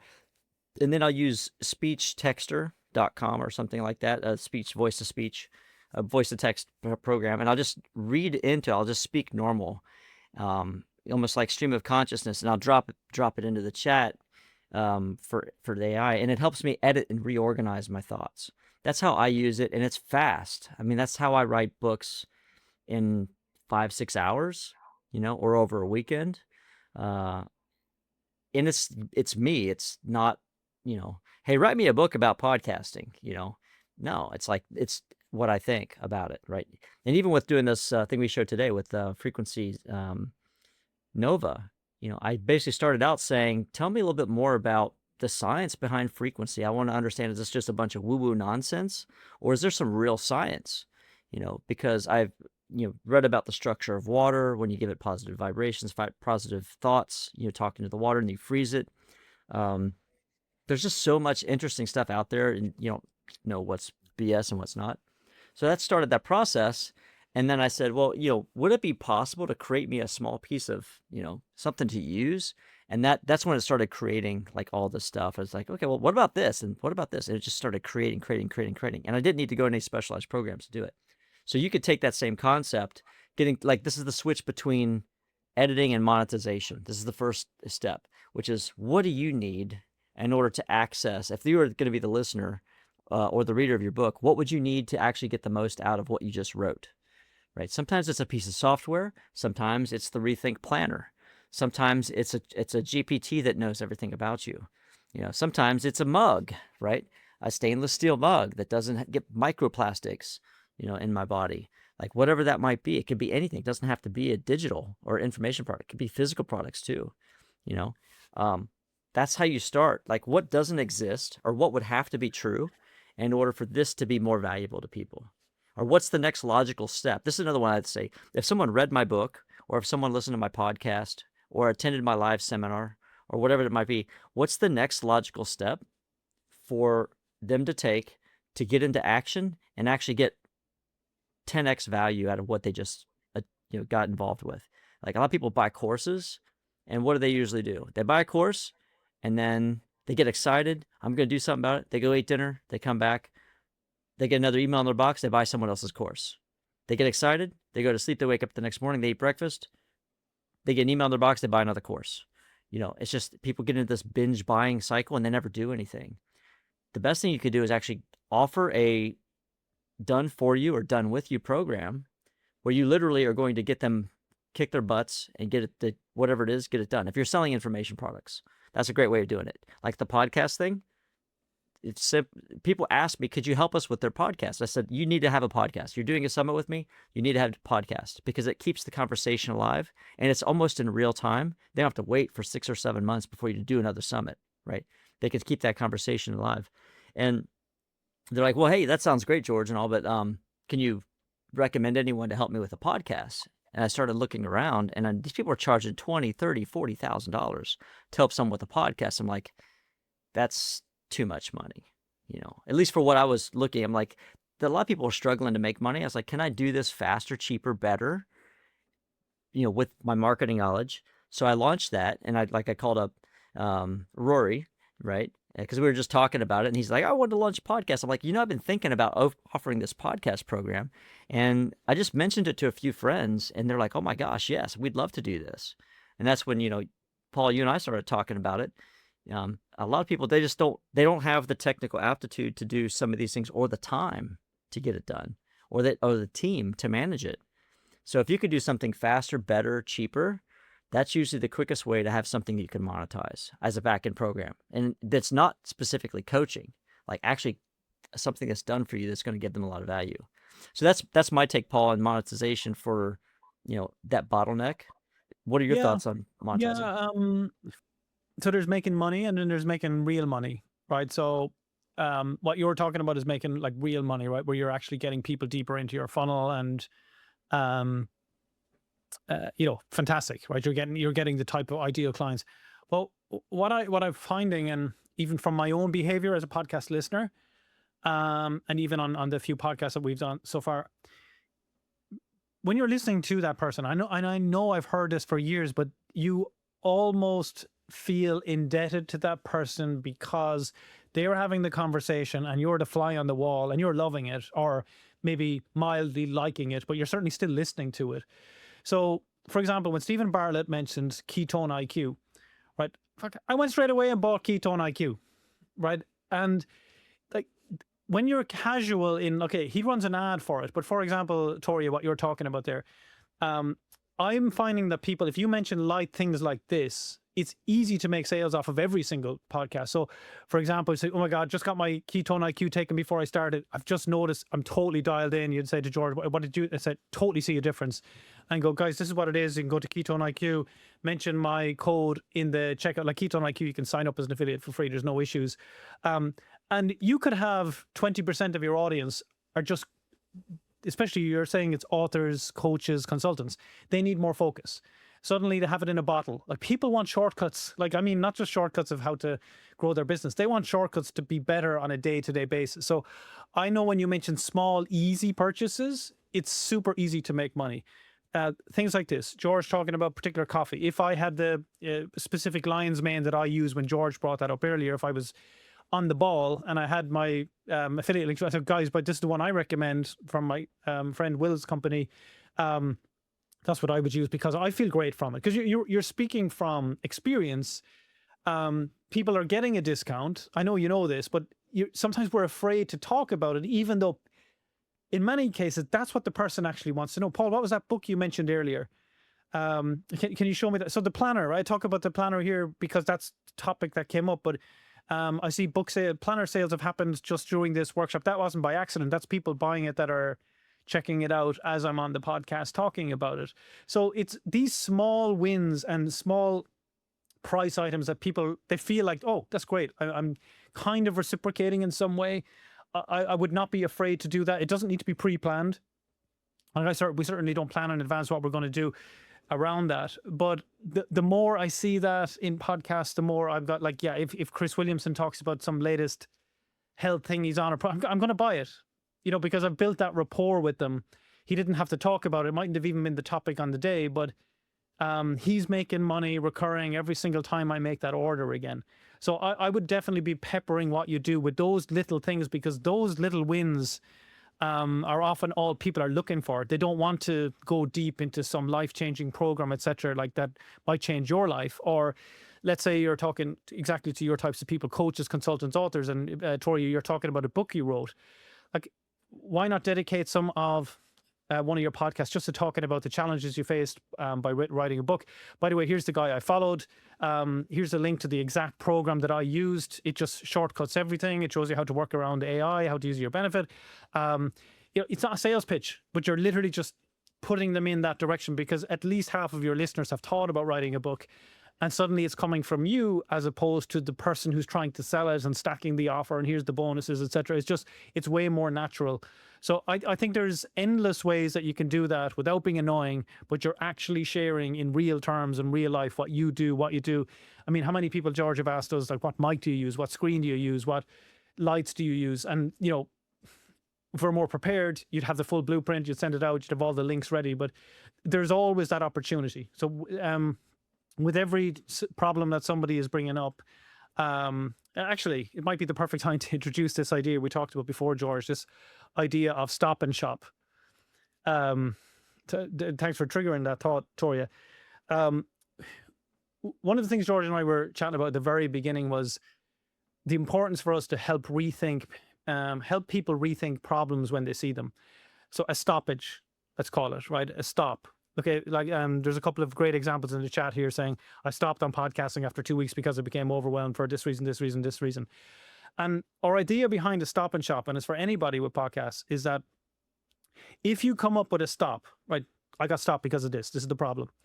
You need to suggest a stop that you have, which is real, but you need to then suggest what could you shop for to solve that problem.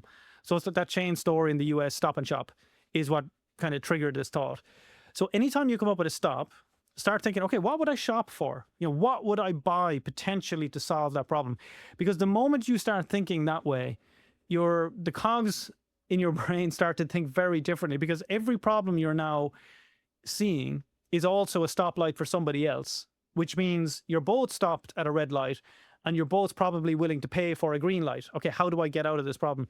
So for every stop and problem that puts you in this negative downward spiral, instead you start to think, but what if there was a solution for this I could pay? And then you go, oh yeah, actually there is a solution. It's this.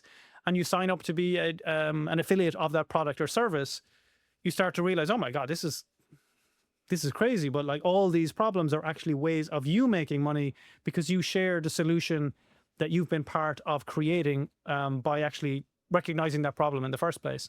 So that's something we're going to hopefully start introducing into this, the live element of it, where if somebody comes up with a problem, a stop, I'm going to go, okay, you can have a stop, but I need to know your shop. What now could you potentially be selling? Because it turns everything around and you go from, as I say, negative to positive, stuck to unstuck, red light to green light. Yeah, that makes sense. I like that. Even if you don't, just write them down. If you get an idea, like the best thing to do is just write that idea down quickly so you don't have to hold that brain space and come back to it later on. Because sometimes these ideas, as you know, Paul, they come up in the middle of the day. They come up when you're working on another project, when you're on the toilet, and you gotta, like, whatever the scenario is, it's like you have to be able to document the stuff, put it down so you don't forget it, because, you know, you'll come back to it later, you'll be like, oh, what was that thing I was supposed to do? Like, it's so clear in my mind when it came up, but I don't remember it now. Dana is asking, she says, I launched a book recently and now learning how to market and promote. As a healthcare practitioner and educator, it's geared towards new grads entering the professional space. I'm here contemplating how an accompanying podcast on the hows, the struggles, and the successes will work. So her market is healthcare practitioners, new grads entering the professional space, and she's a healthcare practitioner and educator.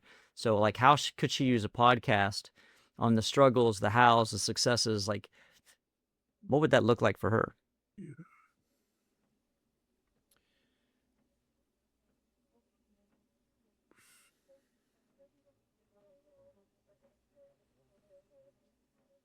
Speed reading, cramming before exams, the best prompts to summarize your notes, how to use ChatGPT or Claude to review the past exam questions over the past 10 years and to bring up the most likely questions that they're going to be faced with. I think there's huge capacity there, huge opportunity in that space, where you're trying to identify what's their biggest stop, right? What's their biggest problem that's keeping them up at night, and what could you offer to them?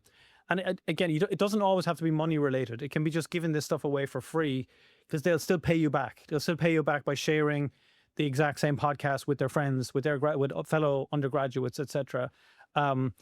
And you mightn't be an expert in social media, but I tell you who are kids that age. You know, they live on those networks, so they can start to create that viral effect. That would be one very tangible one, I would say.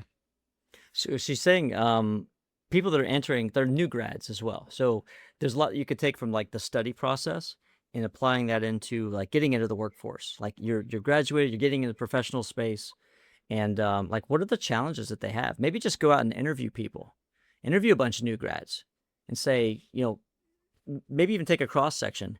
They're new grads. What do they think they're going to get into? What's their dream? Like, what do they think this whole world is going to be? If you haven't done that already, like understand the language that's already happening in the mind of your avatar, so you can understand how they're applying, because you'll be surprised. They will always surprise you. It'll be something you didn't think about. And then find people who've been out for a year to 2 years and interview them. What was it that you thought before, and what's the reality of it now? Like, what was some of the roadblocks you hit? What were the brick walls that you weren't expecting? What were the turned corners that you couldn't see around? You had no idea, you know? What was the advice you wish you would have gotten, you know, before you got into the space? Like, those are great places. I mean, talk about a podcast, and wondering like how this would work. Interview those people on the podcast. Interview the graduates. Interview what made them successful to get jobs. Bring on lecturers. Lecturers love any audience. They love the microphone, right? So bring lecturers on from a variety of universities across they're all available on LinkedIn. You can message them directly, just tell them what you're doing. They'd be more than happy to come on and share their wisdom around, you know, how you should be positioning yourself. I mean, I think anybody going into any kind of graduate course now is going to be wondering, will AI make my job defunct in 3-4 years' time?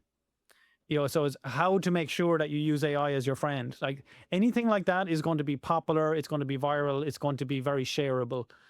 Bring in an AI expert to talk about how to make healthcare um, uh, or how not to lose the personal touch with AI in healthcare.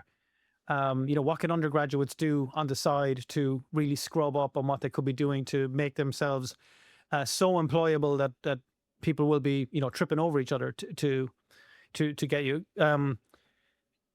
It's like an analogy would be, 12 months ago, me included, I thought that coders that was over. Like if you had a job in coding, you were done for.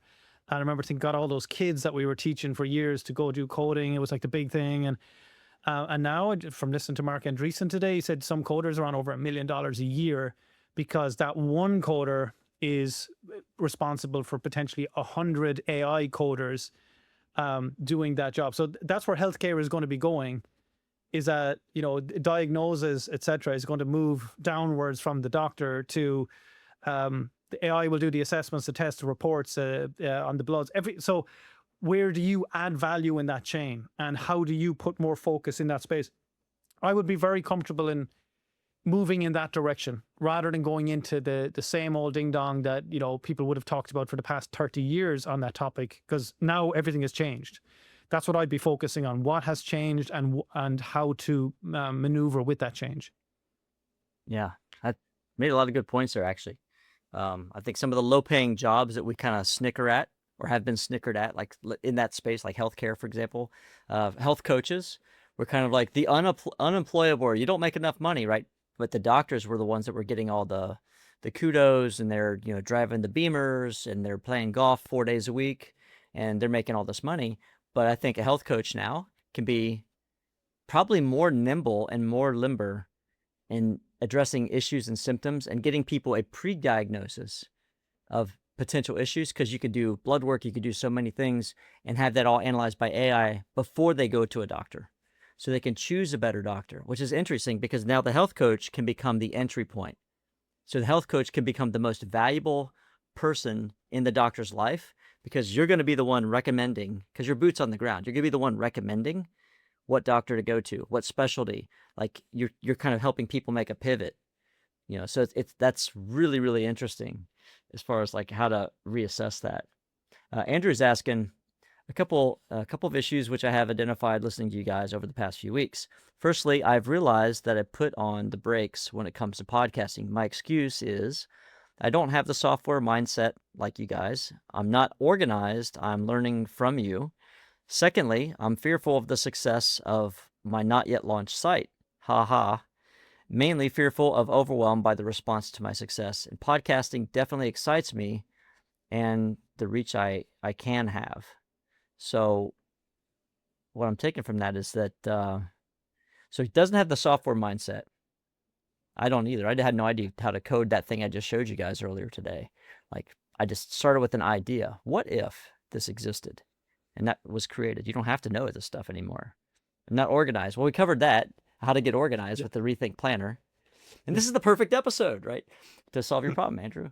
And fearful of the success of not having launched the site. I think that's the root of the cause here. It took you to write the sentence to realize that's your core concern here is, oh my God, what if I actually if it works? Get some. Well, I mean, it's highly likely you're fall in the personality type of like a creator, foxy creator.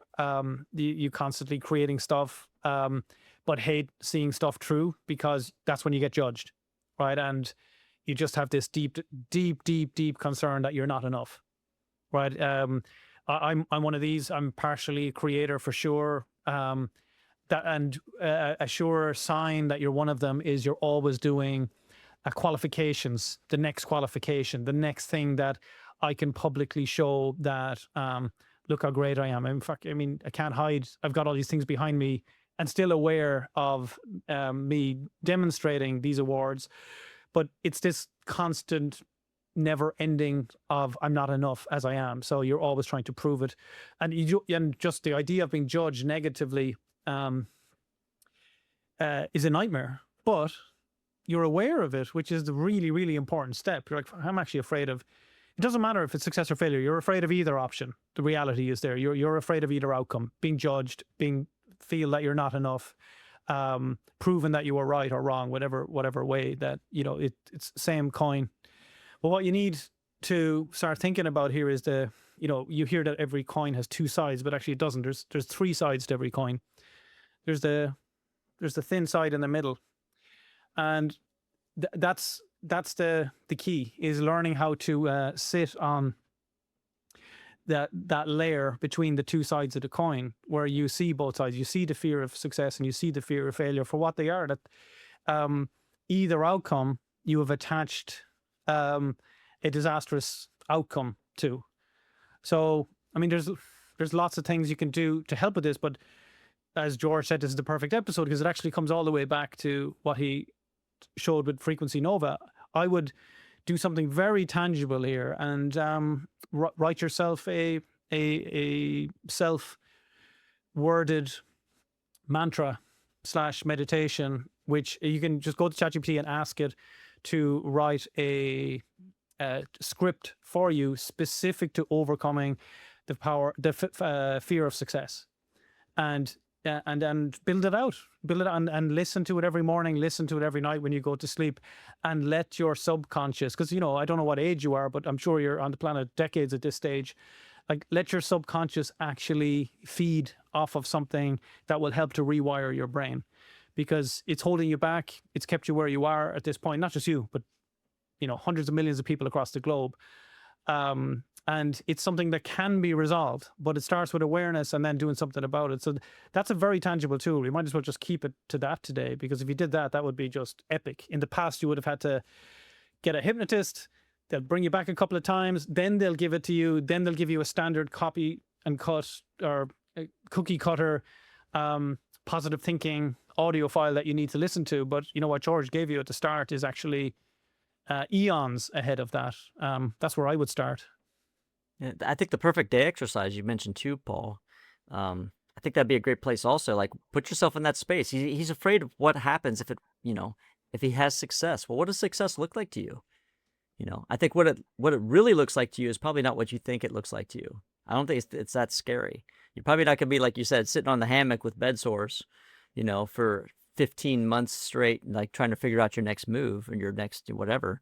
Like, put yourself in that space. What does it really mean to you? Like, how would you change your life so that you could actually enjoy the success? Because I don't think we enjoy it. Everyone hustles. We get this whole hustle culture these days. Just like hustle to the next thing, pivot to the next thing. Hustle. Like, when do you ever take time to sit down and just enjoy it, relax, take a minute, take stock in everything you invested to put it in there? What kind of impact do you have on other people? That's what drives me mainly, is impact.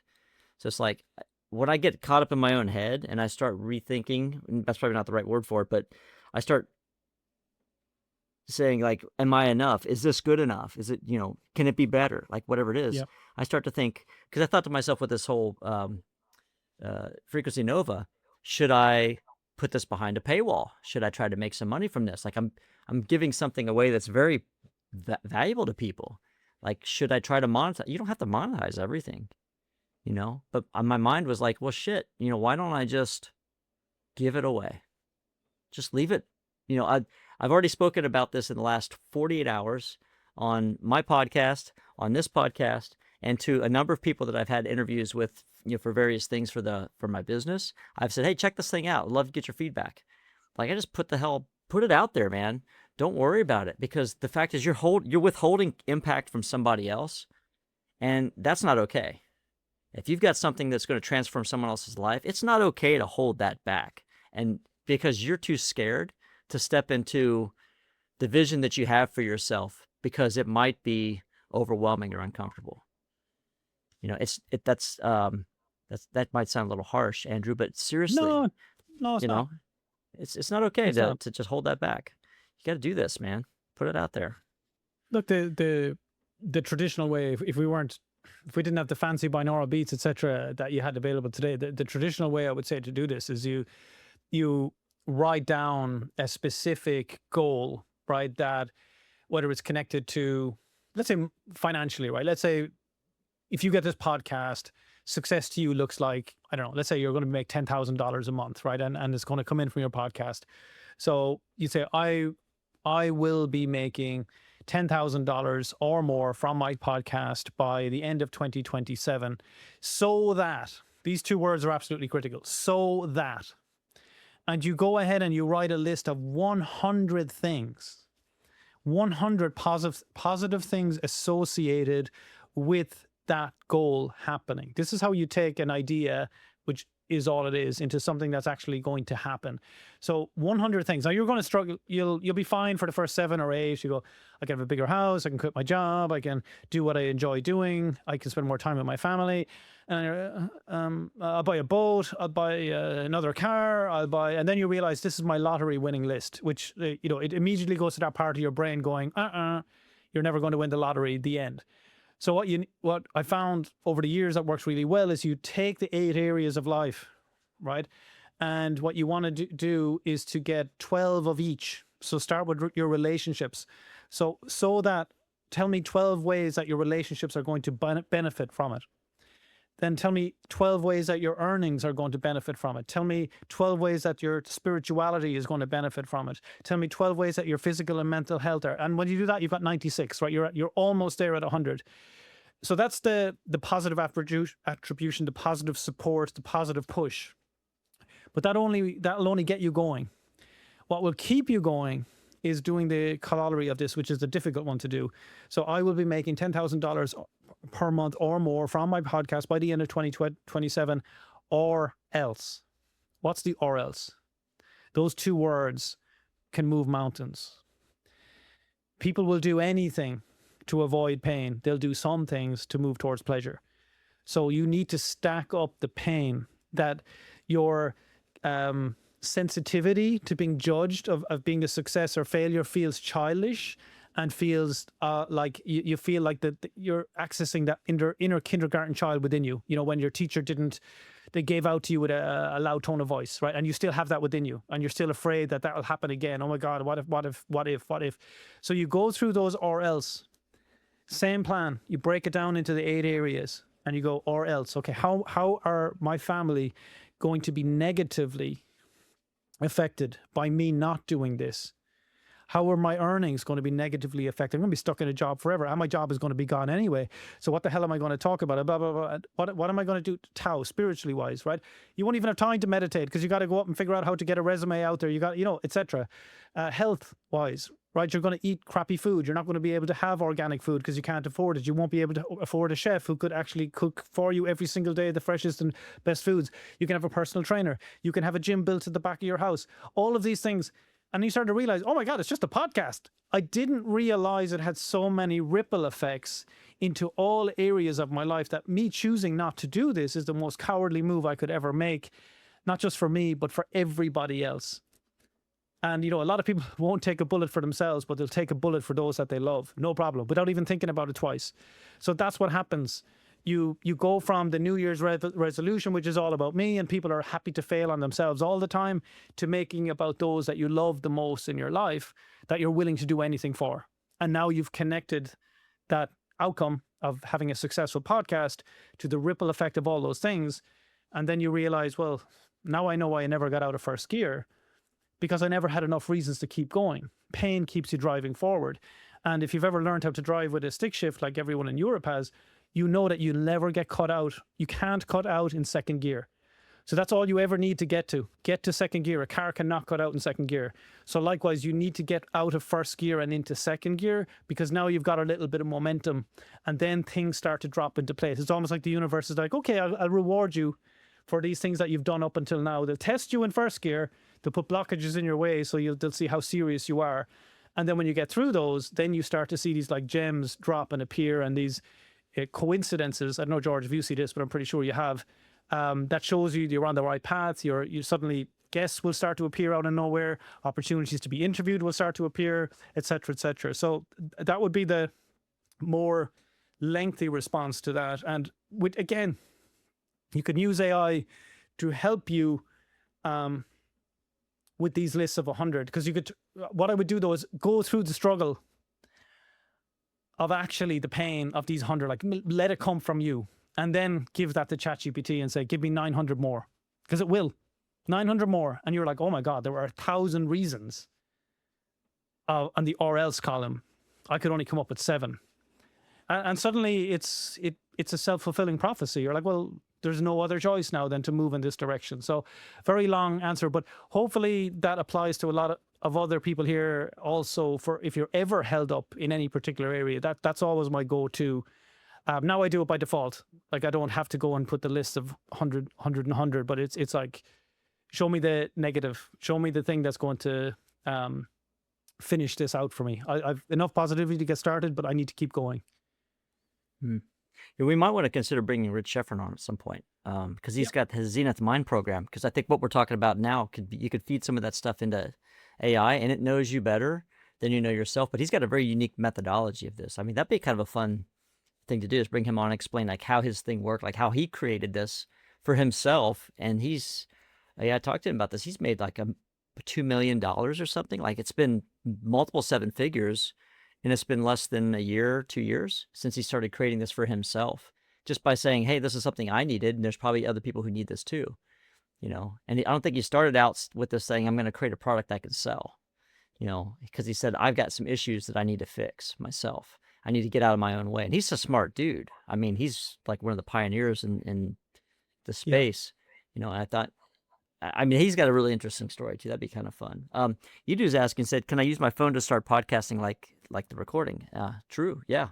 I would say, who was that guy? School of Hard Knocks. You see that guy walk around the streets, like interviewing people. How much money did you make the first year? Like, this guy's got some balls. He asked some questions that like most people be like, who are you? But I mean, this is just a little crappy little thing, audio recorder. And he's turned that into like a multi-million-dollar business, just walking up on the streets and asking people questions. It doesn't even have to be your own stuff. Another friend of mine, he launched his whole business because he said, I'm going to read 100 books in a certain area, and I'm going to do a blog. This is like when blogs were a thing. Like, I'm going to do a blog about it. You could easily just do that podcast. Like, read a new book every week. Read 100 books. It's not your own concepts.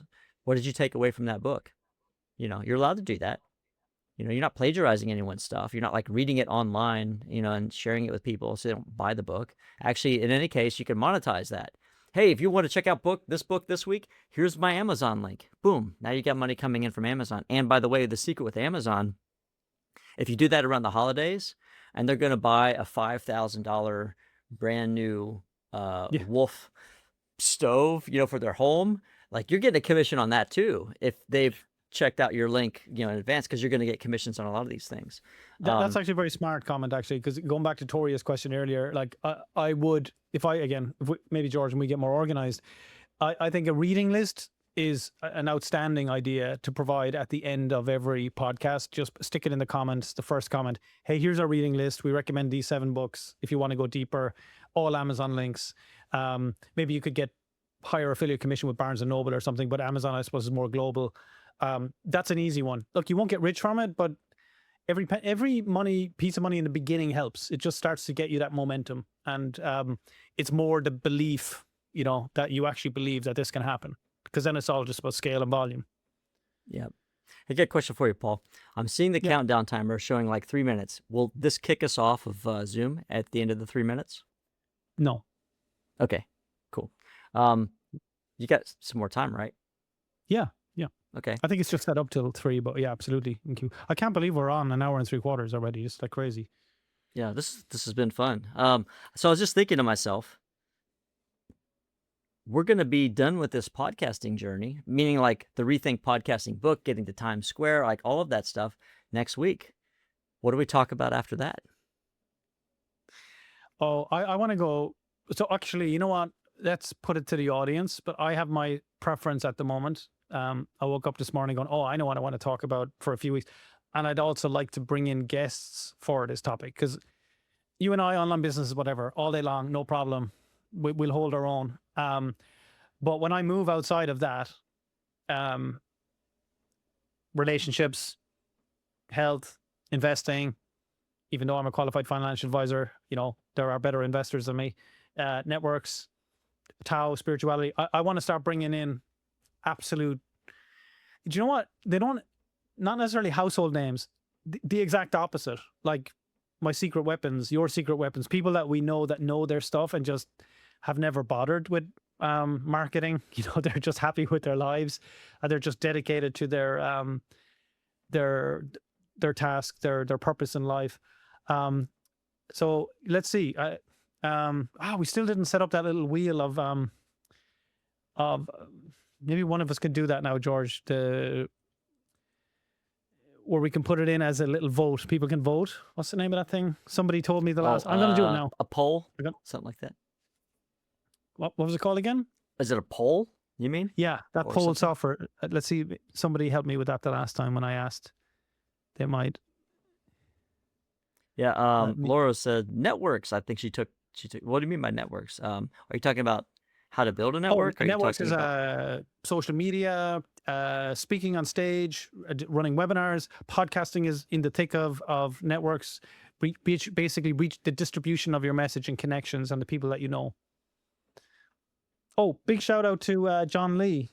John and I started at the exact same time. John is officially a New York Times bestseller today with his book Money Unlocked.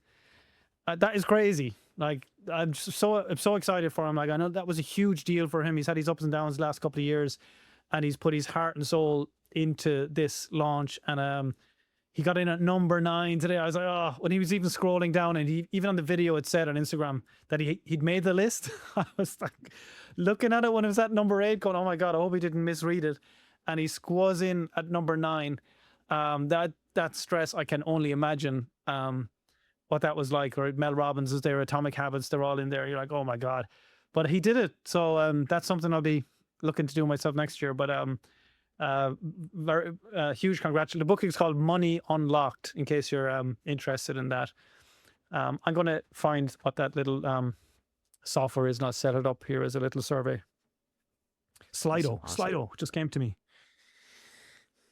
Okay, so Laura's going a little bit deeper. I'd love to hear about networking, where, how, starting small, going big, all the things networking.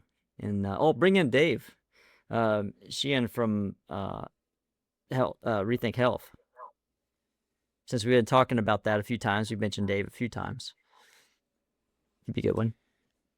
Yeah, give me a second. I can't do 2 things at once. So yeah, 3 things. You're walking, dude. I can speak and walk, but if I have to do a Slido at the same time, I'm under pressure. That's funny. I was actually, so before we got started, for some people who were in the early chat, the live chat with us, I mentioned that I'm going to be doing a crowdfunding campaign pretty soon as well, like for a big thing, a big project that I'm launching. I've got a big vision for something that is kind of close to my heart, but I want to teach other people how to do the same thing. So that might be kind of an interesting concept for those who are a little bit stuck financially, and they're like, hey, I want to do something big, but I don't have enough funding to do it, and I don't necessarily want to sell my soul to an investor, or to the banks, so the rethinking crowdfunding might be kind of, you don't have that book yet, do you, Paul? Rethinking crowdfunding? Not yet, right? Have to put that on the to-do list. No, I haven't. No. Rethinking summits, rethinking crowdfunding. Those are the next 2 that I got to start working on. I'm nearly there with this. Yeah. Okay. Yeah. Anyone else? Definitely put in the where you would like to go. What are some of the other big challenges? I would like to know, because I'm not as connected into Paul's community as I'd like to. I have a lot of ideas. Yes, I do.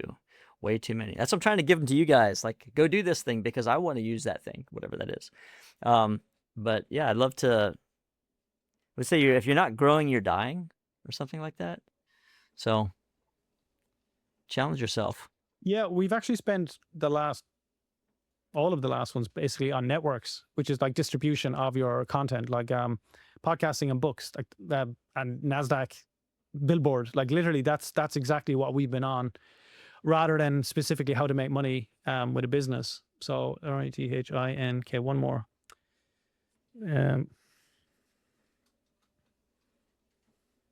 Let's see how this goes. This is our first ever poll.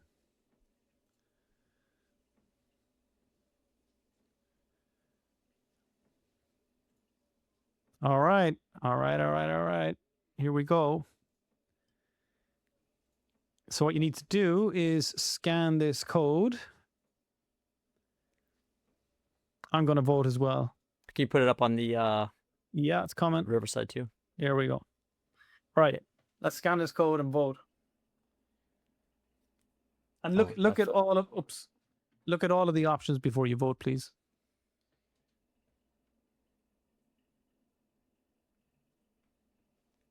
Okay. Still waiting on the first vote. Okay. Health is in the lead. Health has made a this is strong, live? steady start here. Oh, this is crazy. So this is like live real time. Network's coming in second place. Can you Slido, vote absolutely awesome. on more than one, or Slido.com, by the way, guys. is just one, or Fun can you is vote on coming in multiple? now, kicking third, coming in on the back down the right side. Fun is coming in, and number three is Fun coming in, and Health is still pulling ahead now, and Knowledge coming out of nowhere into joint second place. Joint second place comes Knowledge / mentoring. He takes over the third fence. Love is still in second place. Love doesn't clearly conquer all in today's scenario. We're up at Health. Oh, Love is coming into 22%. We're moving up the rankings. Let's see. It's fun. You can edit your response. I could just start messing with this. Be like, so the slider comes back and forth. That's pretty funny. This is pretty cool, man. It's amazing. Slido's amazing. If you're in a big room at a conference, it's absolutely fantastic.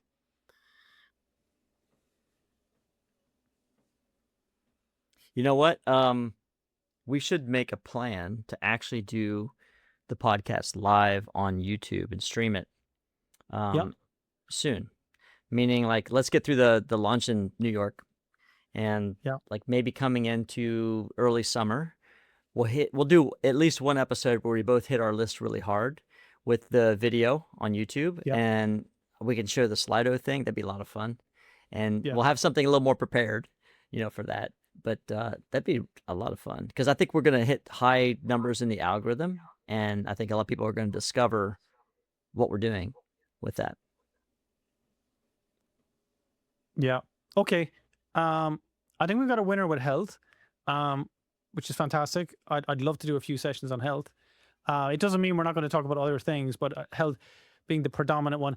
Just on this, the next 2 Thursdays, we won't be doing live because I'll be traveling to New York this time next week, and I'm at a mastermind the following week. But we still will be recording sessions with me and George and guests also, which actually probably work out better because the guests may not be available at this time anyway. But I've got a couple of Health guests, definitely Dave being one of them. That will be amazing to bring on. And we can shoot all our questions on your behalf to them. And then it's tight really between the others. What's interesting is there's nobody voting for spirituality. Come on. No one's thinking about next life. And let me see, what else is missing there? There's an exact tie. Love, earnings in business, and networking. Relationships and love, like that's an exact tie all the way down. It's interesting. I think it's going to have to be Health, man. And I think we already have the guest, bringing Dave on. That makes total sense. We could set that up for sure. Cool. Edith is saying, I still don't know what my podcast topic should be, even though I have fair knowledge about AI. I'm into AI product management, an efficiency audit, or AI efficiency audit just moved here on me, and AI governance. I feel like these are complex topics, not for everyday people. Maybe I'm overcomplicating this, or just don't feel good enough about it. Yeah, he's overcomplicating it. Edu, you brought it up every week. Just start interviewing a few people on AI. It doesn't have to be you speaking about it. Just bring in guests, just to see where the conversation brings you. Here's the reality. No one's going to listen to the first 10 to 20 of them anyway, right? In terms of volume, there isn't going to be much volume. So it's more you're finding your sea legs. You asked the question about, can I record on a podcast, right? So the quality on a phone. So the quality even isn't going to be epic. So it's about getting started in that case. And you might decide after 5 to 10 episodes, you know what, I'm even bored of it. That's the key indicator. Like George and I started with the Habits podcast, and we're like, this is never going to take off. Let's just stop. Like we weren't enjoying it, either of us. We're like, we've so much more fun when we don't talk about this as the thing we have to talk about. So unless you start it, you'll just never know. And you'll find what you want as part of it. Absolutely, you'll find where the and also ask the guests. You know, if you were to listen to a podcast on AI, what's the topic you'd love to listen to? That's always a great way to kind of find and test the temperature of the audience. You don't have to be a podcast that has 2 million listeners either. It doesn't have to be something like that. I mean, I know plenty of people who have 1,000 subscribers to their podcast and then make 7-8 figures a year because they're going after a specific audience. If you're going after AI governance and efficiency and AI product management, I mean, those people are decision makers. Those people are spending some money. If you have a coaching program on the back end, or you've got like a private mastermind group, like know where AI is going before it even gets there. Like be the first on your team. Like you could easily have that be a $5,000 or $10,000 or $25,000 or more dollars per year, like a mastermind group or some sort of a intensive, or incubator, the crucible, the AI crucible, right? Where you're learning things in real time and not having to catch up. I mean, that's a solid market. It's just not the market the marketers play in. That's actually the real business market out there. People who are doing like billion-dollar exits. I don't know that many marketers who are in the internet marketing space that have had $1 billion or more exit. There's a few, but it's pretty rare.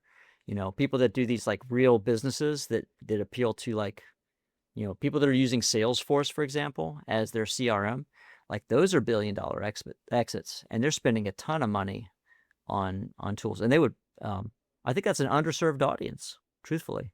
It doesn't sound like a sexy topic that the masses would listen to, but if you're in that space, I guarantee you're going to subscribe to that channel.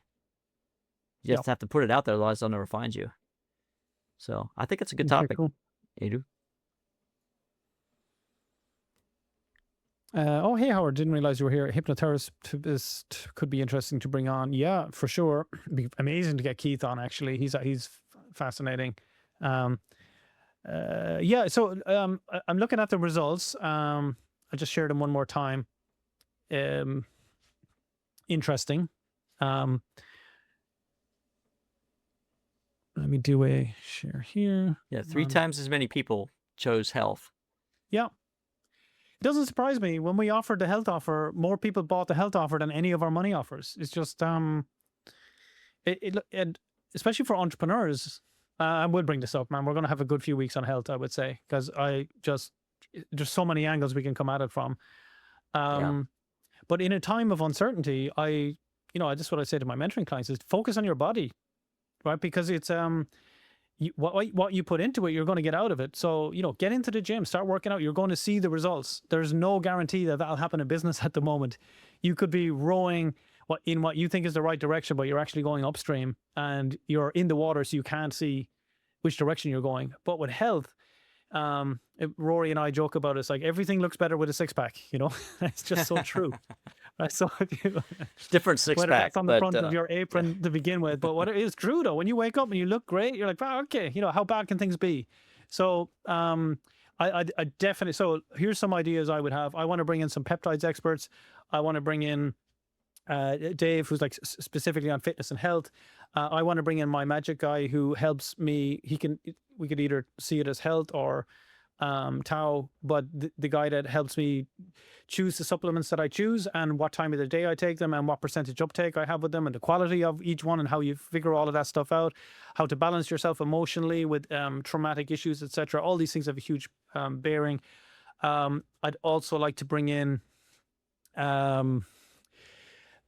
a doctor that I work with in Cyprus who does full assessments on you remotely. You just send a strand of hair and it does a full Hippocratic review of everything. It's just fascinating, like you wouldn't believe. He deserves airtime. It's absolutely amazing what he does. So and then of course with George, with his longevity clinic, I would definitely love to do a session on longevity specifically.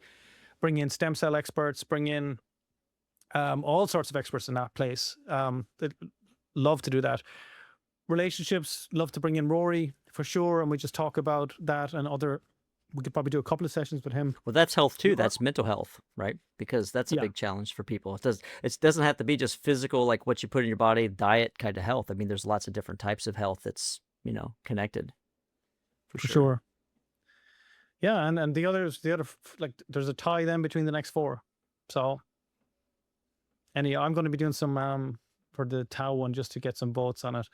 I'll be doing some You're gonna stack the deck, because you're gonna put your own votes in there multiple times on multiple yeah, phones. I probably should, because I'm going to go do some herbal medicines in the next 6 months, and I'll be really happy to share it all in legal places to do them, all under scientific watch. I've been approved for a couple of studies that I applied for. One is in the Caribbean, and I'd happy to share those experiences with people too. So yeah, I really want to do, what we talk about here is that it's broad, it covers all areas, and that you're going to learn something on every single episode, regardless of your overarching aims of your main interests, your primary interests. Yep. Awesome. Well, I guess we will kick off with new episode next week with a guest, which should be fun. And Yeah. Everyone that gets to hang out Times Square, even if it's just virtually, to celebrate the wins and also share their wins, podcast. So Jay's saying, it popped in at the very last minute here. My podcast idea would likely succeed if, in fact, it would take many episodes before traction. I would like a partner good at generating AI characters, not unlike the IG babies, who travel the world in a podcast setting, and preferred topic expressed in the poll. Okay, cool. Yeah, I'll just say, get her done, and then share it with us, and maybe we'll put it up on the podcast. Podcast as a business, especially as Jay is talking about it there, is one of the easiest tax write-offs to travel the world and get paid to do it, right? Because I had to meet this guest in Mauritius, where they live. What am I going to do? So that's it. Your trip is written off, so it definitely has. We should also do, I guess we'll announce it maybe next week or the week after. We'll close off the podcasting thing with a very clean training how to, in some shape or form or another, not during the podcast, but we'll talk about that separately and allow people to kind of go through that process as well. Yeah, and if they haven't gotten the book yet, make sure you go get the book, because a lot of that's in there, please, as far as how to do it step by step. Grab the physical copy now, right? Because whatever about Kindle, it gets lost behind the internet. I always will buy a physical copy of the book, because if it's a priority for me, I leave it here beside me. So grab Rethink Podcasting. It is on Amazon right now, soft copy. It's like, I don't know, $10 or something. And yeah, you should have it next day or same day if you've got Amazon Prime, who are not one of our sponsors just yet. Not yet. Eventually. How do we get Perplexity as a sponsor? I love when Joe Rogan says, let's check with our sponsor, Perplexity. And you just ask the question. That'd be interesting to see. How do you get someone like that to sponsor you? Yeah, I think we got many more moons for that. I think so. It might be a while. Yeah, Craig's asking if he's going to be able to watch the Times Square live, if we're going to do that live, or do something. Let's see how we go, right? I know we won't be live as I said, this coming Thursday, because I'll be traveling there. I would say more likely than not, just the madness of Times Square, the noise of Times Square, it probably will be some kind of video that we'll share. And we'll record separately next week, I think, the health podcast with Dave. So that'll be, we can play that out at this time on Zoom, right? So you guys can still be on and listening at the same time. So I just need to get organized with our guest before then. That sound like a plan, George? We do that? It sounds like a plan. We'll make it happen. Okay, perfect. Cool, but that's 2 hours. Oh my goodness. It really doesn't feel like 2 hours. Thank you so much, everybody. Thank you for all your comments as always. Thank you, George.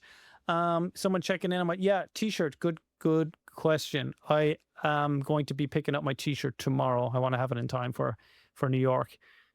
All right. And we'll have them as giveaways, I think, George, in future. I think that'll be a cool gift, is the Rethink Podcast t-shirt. Wear it loud, wear it proud. Awesome. Yep. Thank you, everybody. Talk to you soon. Take care. Ciao. So if you're tired of starting habits which don't stick, then come and join our amazing Rethink community. You can use the link in the description to join. So it's a community where we support each other to start and grow and keep new habits. You can also download our Rethink Habits Planner while you're there, designed to help you track your new habit streaks. So go to rethinkhabits.com to download the planner and join the community today, or click on the link in the description. That's rethinkhabits.com, and I will see you there.